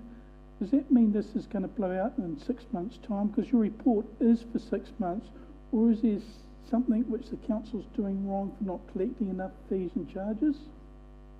So Councillor, that is a one-off that happened at the start of the financial year, and a good portion of that relates to the implementation of the new parking services. So there was obviously a revenue target that was to be achieved, and because I think the parking services came in 2 to 3 months and then have slowly transitioned in as well, we've seen the revenue slowly creep up to where it needs to be. So we anticipate that that variance will probably hold for the rest of the year.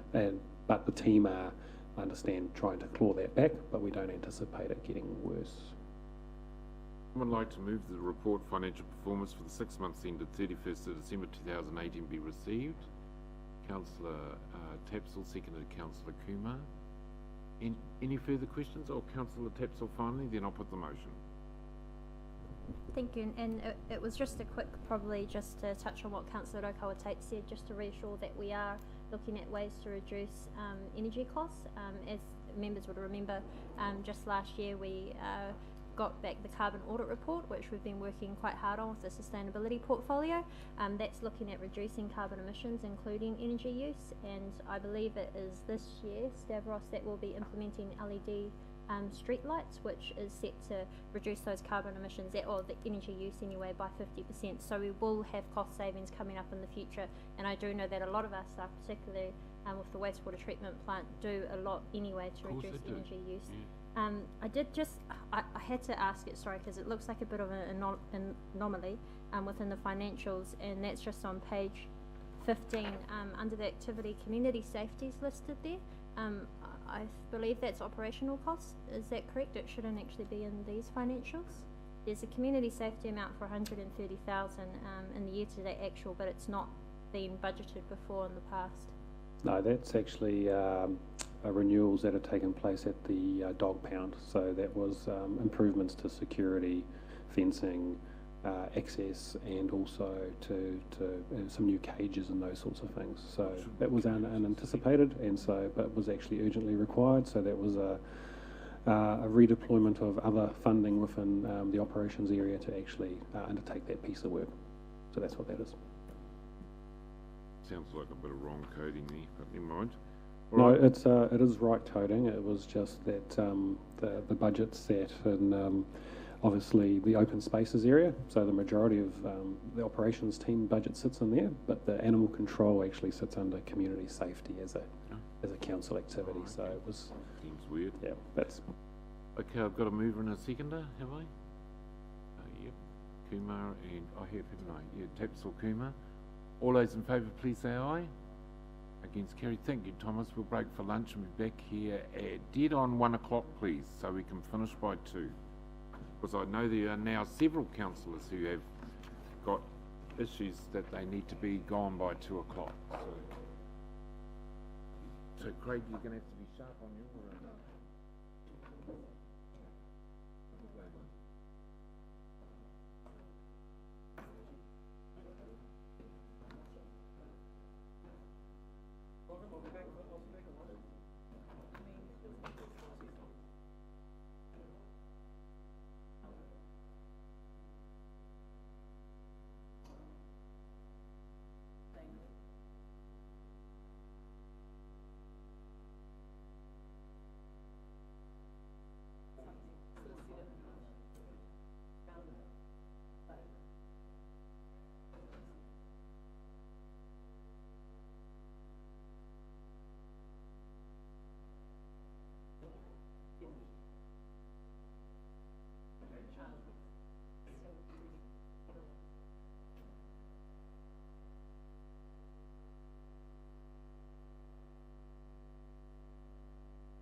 those children's workshops and getting the voice from the community.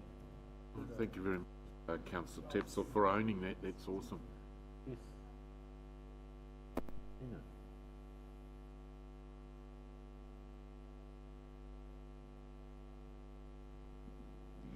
Just to add to that, we are intending to do one further workshop, particularly for children who want to participate in Te Reo Māori. So we should have the dates for that confirmed shortly. Thank you for that update too, Councillor Tepsel, and being involved in that. The wildlands ecological impact earners given an undertaking that will go on Stella for members to have a look at. Councillor Bentley. Thank you, Mr. Chair. With regard to the business case that has been completed, do we get to see a physical aspect of that as well on the lakefront? Does that get tabled at some stage?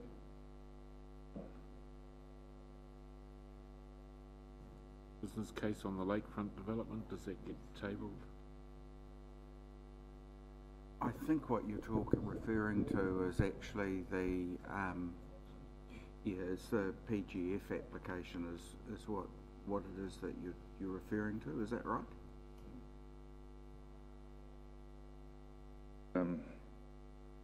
A detailed design out there somewhere, and I've seen the sketch drawings.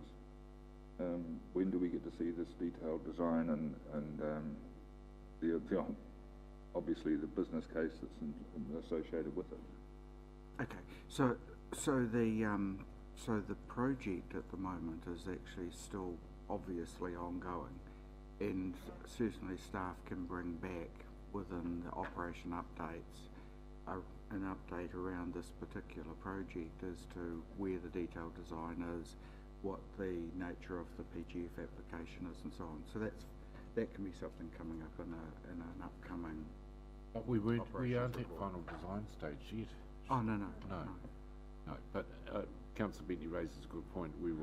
He's seeking that we get progress reports on that. In terms of your question on the business case, I'm just a little bit confused. Where would there be a business case? Was that the one that was put to the government, or? Well, you recall that the founding base of this project was in fact the LTP workshops that were developed in the previous annual plan development. So, sorry, I'll start again. So we went through an annual plan process effectively to develop the base of proposal for the lakefront, and that moved then into the LTP. Attached to the LTP discussion was a view around funding, and that required a PGF application. And for the PGF application, there was the development of a case really for the lakefront as to what that would actually achieve for Rotorua in general. That's where I think that's what you're referring to. I'd support what the Chief Executive has just said. The first contract with MBIE was for the 800,000 to develop the detailed business cases for the two big moves. And so those business cases referred to there are the PGF application proper. That's the one Sir Bob came before us to discuss quite Well, he was on the advisory group, but it also went through Bay of Connections. So Bay of Connections endorsed both big moves as having positive outcomes for Rotorua. Councillor Gould. Thank you, Mr. Chairman. On that particular page, lakefront redevelopment, you're talking about stage 2 for the playground and toilets and stage 3 for Memorial Drive and Tutanakai Street. Am I right in thinking that stage 2 and stage 3 will be as part of the construction process? Or is it just a design process?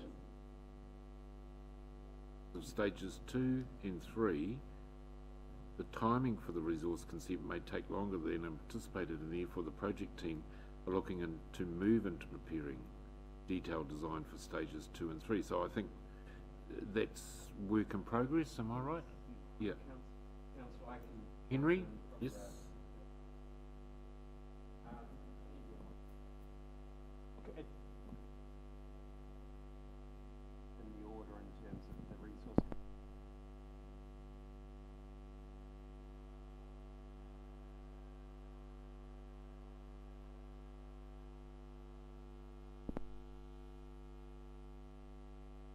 when the construction part starts, does that mean we get some money from the government with the 19.9 million and we put up some money from our 20.1 million?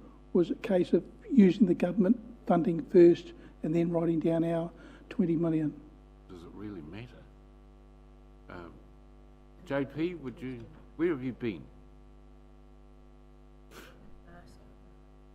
Mark, I'll get Councillor Gould to. He's been down at the lakefront. Will I get Councillor Gould to re-ask the question? My question is to do with the lakefront development, stage 2 and stage 3. You're talking about a design process for the playground and toilets in the Memorial Drive and Tanakai Street. When you get to the construction part of the contract, does that mean we draw down evenly from the government's 19.9 million and the council's 20.1 million, or do we take the government money first? Councillors, it is match funding. Remember, we presented to you the contract in December, which highlighted then that there is a recognition as we progress through the project that we agree the costs up front as to what each stage will cost. They are satisfied as to our procurement for the work to be undertaken, and then as we progress through, we submit to them requests for them to pay their share as we progress through the different stages of the contract. So it is match funding all the way through. So remember that, Mark, put that under your hat. Page 18, we'll now go to Stavros's side of things in terms of the infrastructure group. We'll take Stavros's report as read also, unless there are any other questions. I've asked all mine for the meeting. Rob, Councillor Kent. Thank you, Mr. Chairman. Just with respect to the illegal dumping and talking about systems and processes to identify and prosecute can be introduced, but as economic considerations, obviously, and effectivity. Has anyone looked into, I believe there are now sort of standalone CCTV type things which can do clandestine surveillance? Yes. And just record over a 24-hour period and that sort of thing, and then you can pick them up. I know some of the beekeepers are using them to monitor their hives in isolated positions, so that may be an answer. I understand that is already occurring. Stavros, do you know what's happening there?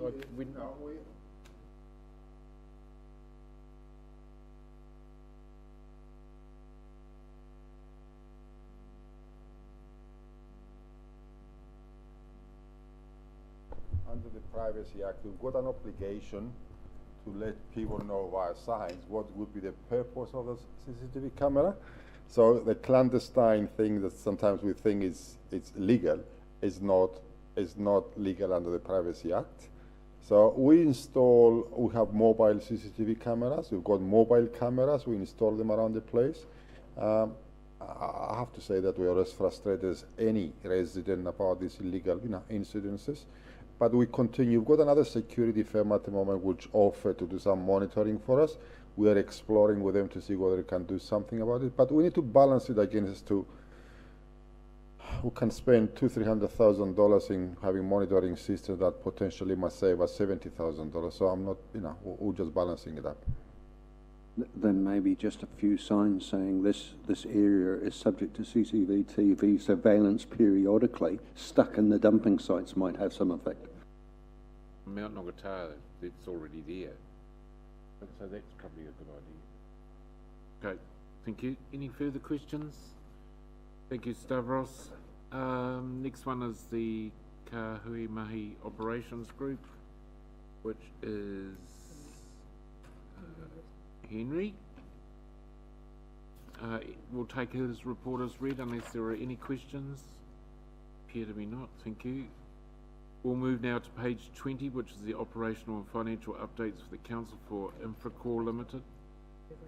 Oh, sorry, we need a mover and a second to report the operations update topics be received. Moved Councillor Hunt, seconded Councillor Donaldson. All those in favour, please say aye. Against, carried. The next one is we have our friends from Infracore. Tim Hammond, he's here. He's going to give us an update. Tim, rather than laboriously going through your report, we have it in front of us. We've all read it.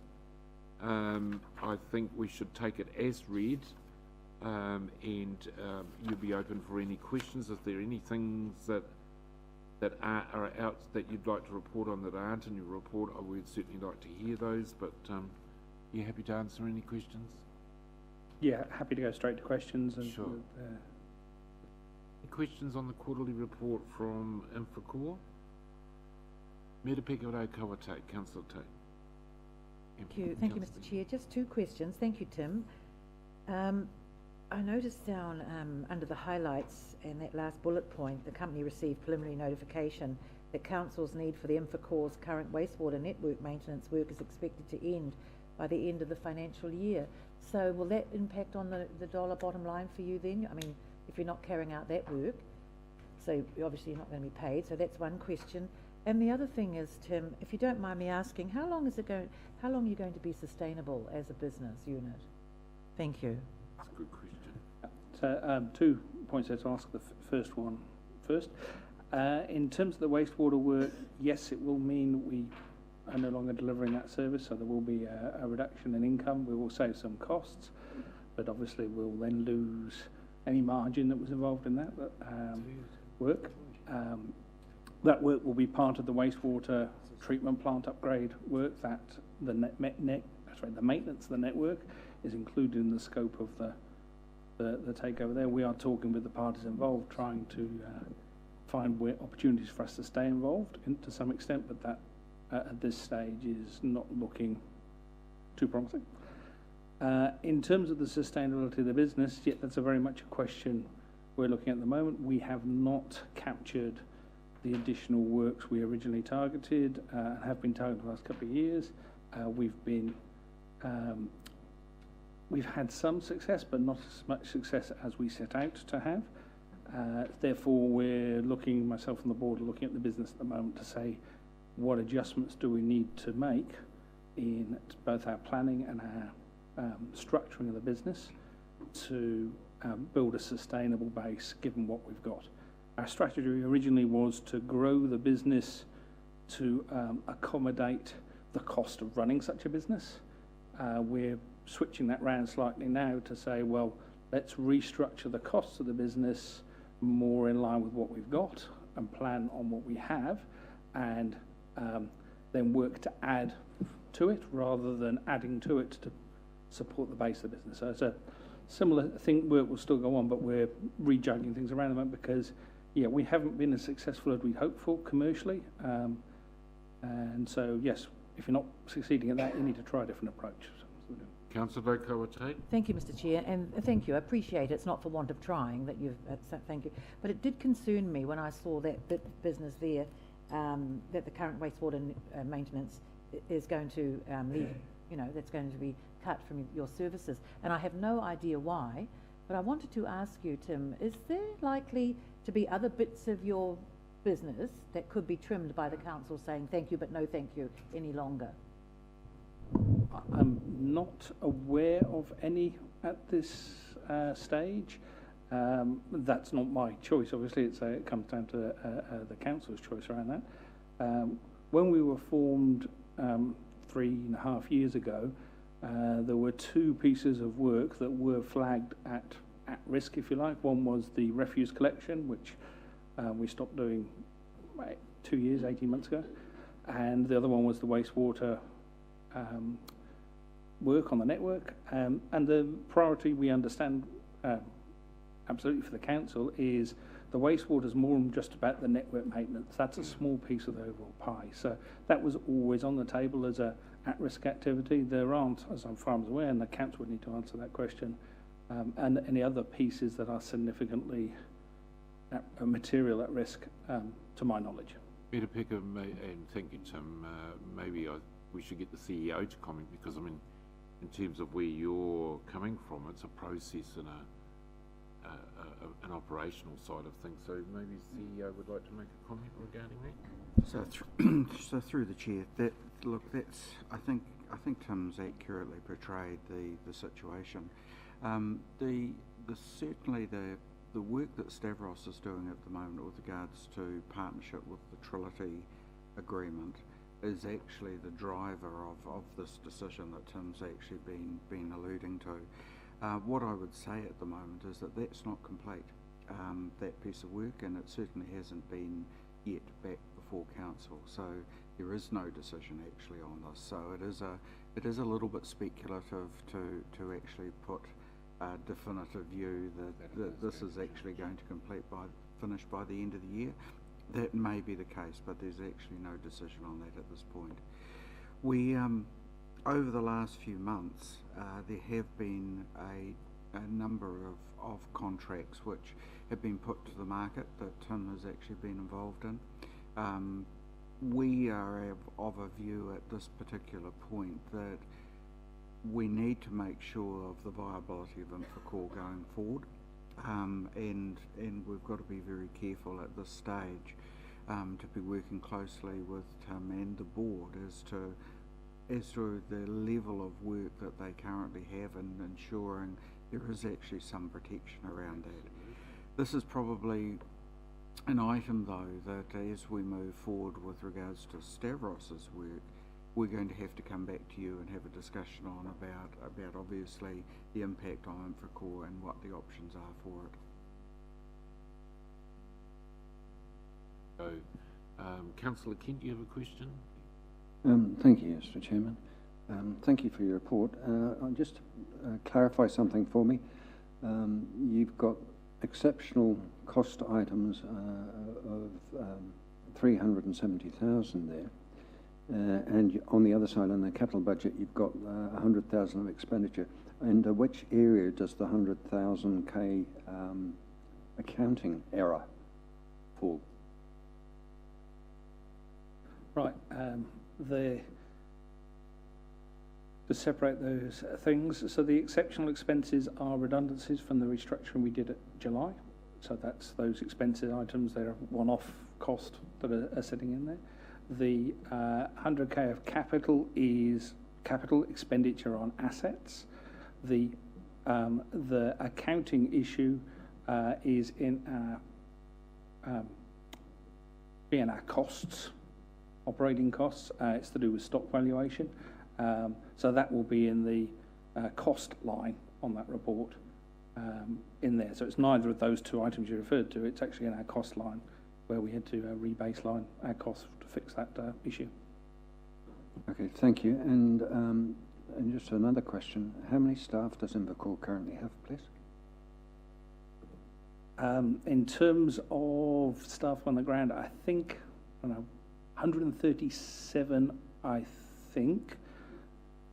No, that is, I think that's headcount. We need to double check those figures. It's currently. Yeah, it's around that number there. There are a couple of temporary seasonal workers we've got at the moment. I'm just not quite sure.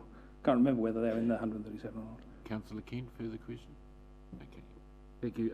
Just one question from me. Tim, the demand on staff in terms of extra rubbish being created with the visitors, with the city being busy. I have this year, for the first year in probably 10 years, not had one phone call complaining from the lakes or the rural bins that they've been overflowing, or that your staff or is it smart going and clearing them, or so that service has just been incredible this year. So. And to give credit to Smart Environmental, they are the ones looking after those bins, so they deserve the credit for that change. So we report if my crews see any, we report it through to Smart, but the responsiveness is them, and they deserve the credit for that. Yeah, okay, thank you. Your Worship? Oh, there was one small issue out at Lake Akaraka, which I'm aware of, but that was fixed within 5 or 6 hours. So, Your Worship? Anyone else got a question? Oh, Councillor Gould. Thank you, Mr. Chairman. Thank you for your report, Tim. When you talk about the redundancies, has the work which those people were doing, is other staff at Infocore doing the work, or did you have to employ some extra staff? we went through a restructuring process which was reorganising some of our teams. In that process, because we changed some people's roles, we created a technical situation where they could opt for redundancy. So there was, and I think I reported this several months ago, I think from memory, 8 staff left and we had 5 join. So 8 took the opportunity to take redundancy because technically we had to offer it to them. And so that created some vacancies for new staff come in. So it's a mix of new staff and the staff who opted to stay are now doing some of those duties. But there was a net reduction in headcount of 3, I think it was. But I would need to check those numbers for absolute, but that's the process.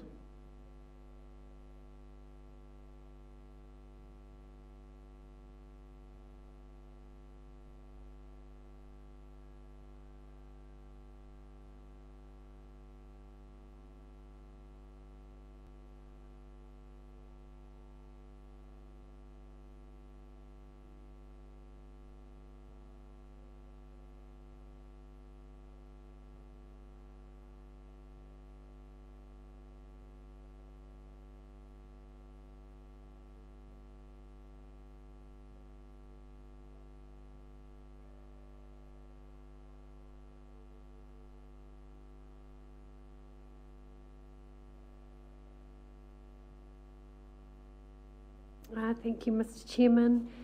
No, probably the key highlight is we have slightly changed the format of our report to try and make it more comprehensive so that the information is available ahead of the meeting.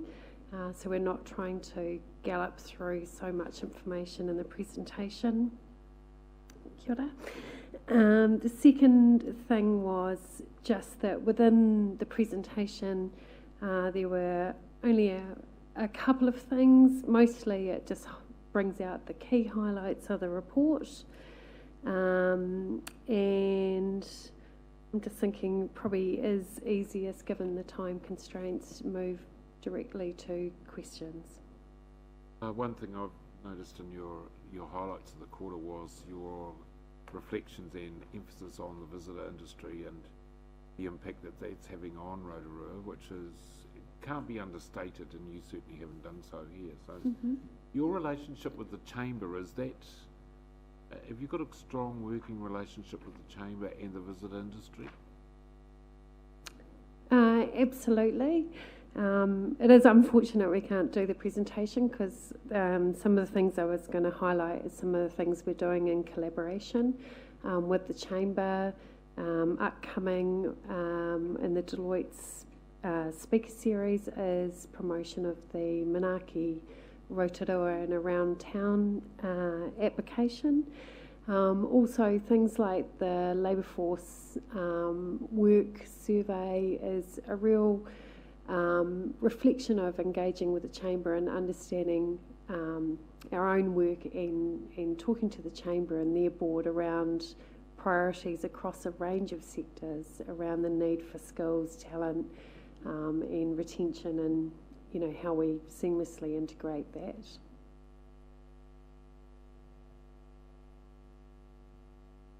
And on that, Michelle, thank you for the report. And over the holiday season, hospitality seems to have been quite stressed finding staff.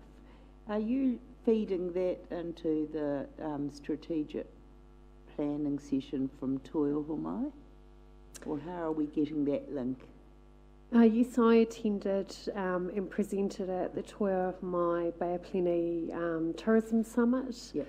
And that was one of our key challenges. We're also working with MSD on programs that will help us nurture existing people in the community into roles.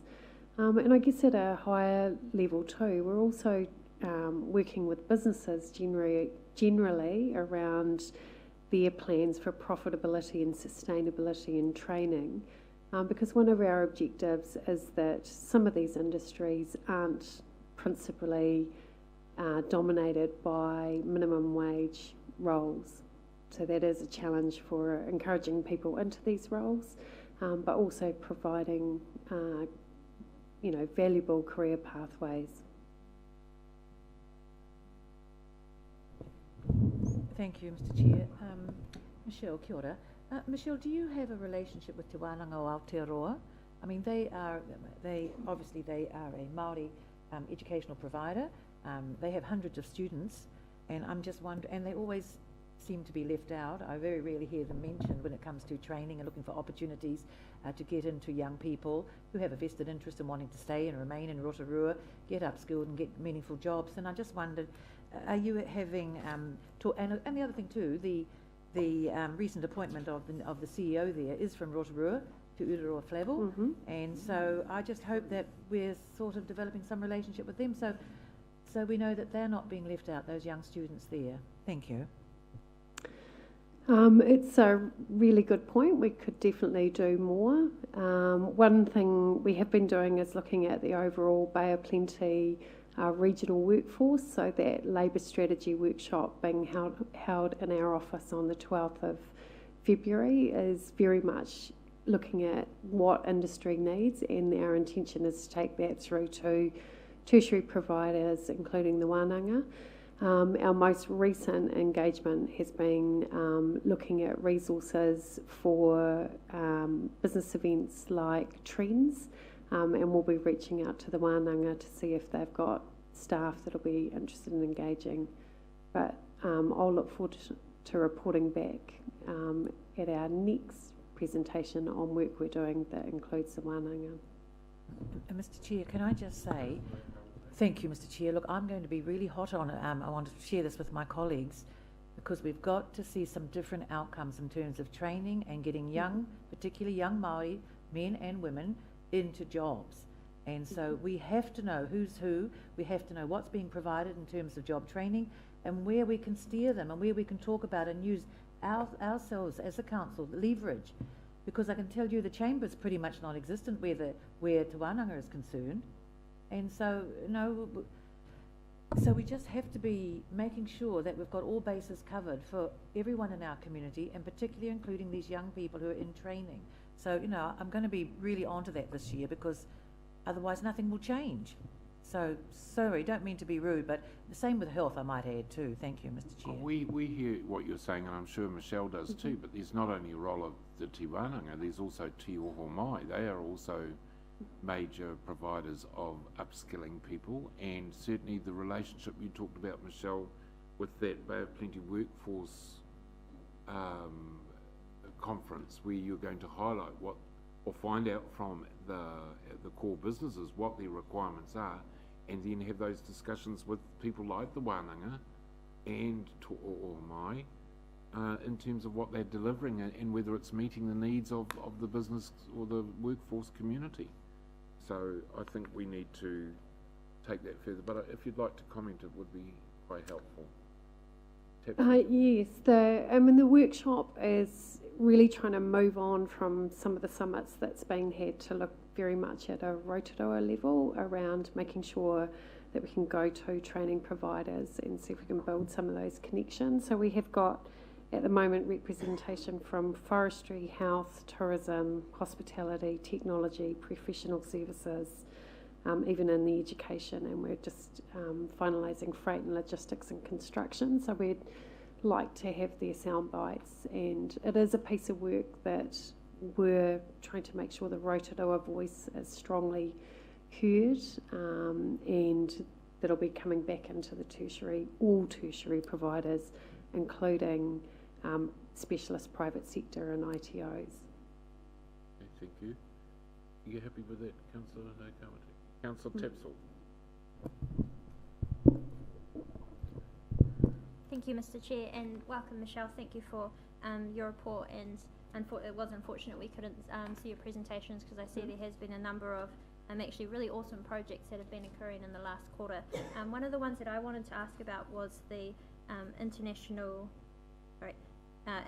education strategy that you're looking at developing with Rotorua's international education providers.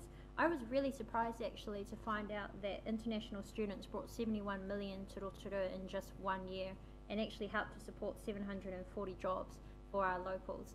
That figure really surprised me. I didn't realise it was so much. It was also published in Daily Post in November last year for anyone that wants to follow up. Is that going to be linking in with the labour market strategy as well? And I just wanted some more information on how we are actually helping to support them, understanding that we're looking at the big providers like Toi Mai, and then down to the much smaller providers that just host a handful of students and assist with their English speaking as well. So just looking at how they're doing that, because I mentioned you've said creating new collateral. So yeah, just after some further information on that, because I think it is pretty key for our community, albeit quite hidden to us. Thanks, Councillor Tatzel. Yes, international students are high-value visitors to a destination, and obviously, depending on their age, some of them progress on to being new migrants once they have an experience here. Not all of them, the majority actually return to their country of origin. The local secondary schools, as well as we have a private English language training, and then vocational providers, including the Wānanga, have got space and capacity for international students. What we're helping with is making sure the schools are able to market the destination effectively, but also helping them come together. There's a number of schools, and all tribute to them. They've pretty much done it on their own, and they have a very strong pastoral care approach to the students coming in to help them integrate with this community. They're very mindful that international students provide some often much needed funding for schools, for particularly not only English as a second language, so that's relevant for some refugee status or recent migrant individuals who aren't fee paying, but also additional English language training capability and capacity for children that really need it, as well as exposure to cultural diversity. So we're just keen to embrace all of that. The things we're doing is supporting with some baseline collateral that profiles some of the exciting things about living and working and studying here, as well as helping them with any questions they've got around engagement with central government, in addition to making sure that some of the skills of the students and that cultural connection is leveraged by business as well. So working that businesses who are interested in exporting, for example, if someone's got a postgraduate student studying who's got strong capability and knowledge in a particular market, that we ideally would be able to connect them up to talk about the realities of doing business in the market from their perspective. And that might sound crazy because they're quite young people, but a huge amount is understanding how people in other markets are consuming products and what their view is. Thank you, Michelle, for your report. I'm interested in, and it's page 36, the Pacific Circular Economy Summit. I actually attended a Green Drinks presentation where this was talked about in depth. And my question really is, what relationship have or opportunities for local Te Arawa businesses have been considered, and who's involved in that? Because very much the circular economy sits well with the sort of Māori worldview and sustainability. Oh, it's a the circular economy and sustainability are broad. So really our collaboration has been working closely with Scion, who's one of the key leads on that, and a portfolio of key leaders in that space, including representation from Te Arawa. And I guess at this stage, the specific opportunities for individual businesses or entities we haven't really identified. But I guess the exciting thing from my perspective is a conference will provide a real catalyst, the Ellen MacArthur Conference, for bringing those people together in a room and starting to have those discussions. And that circular economy, I think certainly one of our aspirations is that Te Ahonga would be, there is a real opportunity for Rotorua to claim that space. and the conference and the work with Scion around innovation hubs and understanding how we use biofuel, bio-waste, the full whole product life cycle. So we're starting conversations with businesses around what are the solutions we can provide. So not just here are some issues, but how do we self-diagnose solutions within this community. It's just particularly important when we know that the iwi economy is coming up to the fore, that if people understand how this works, then that's something that they can integrate into their new business models as well as existing. So thank you for that.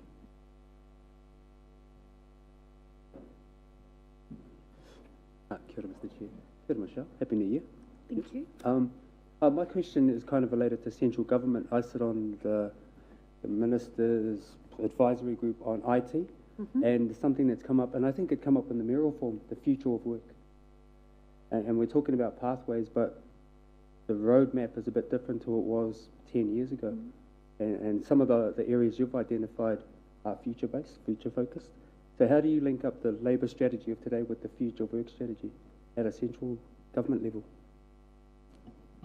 That's a really, really good question. I guess one of the things one of the motivations for bringing the private sector in and listening to their concerns is also to raise that and have a dialogue around how the education system responds to those challenges and needs, because we certainly are seeing huge disruption in needs for retraining and the skill sets.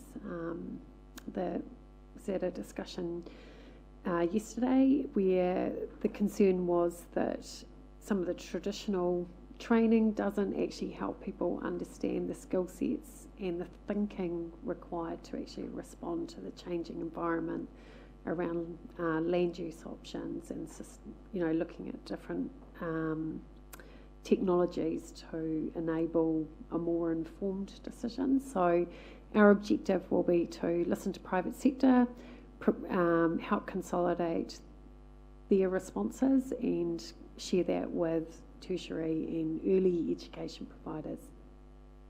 This kind of leads on to the smart city kaupapa we've been following the last few years.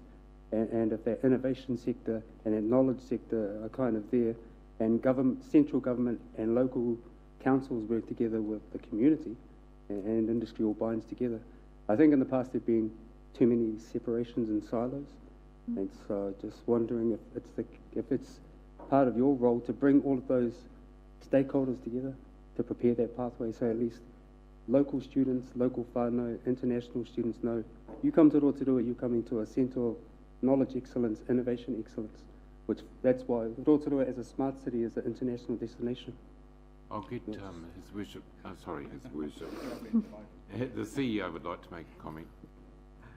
Look, I think your questions are really looking towards the tertiary intention strategy that has been put into place for the region.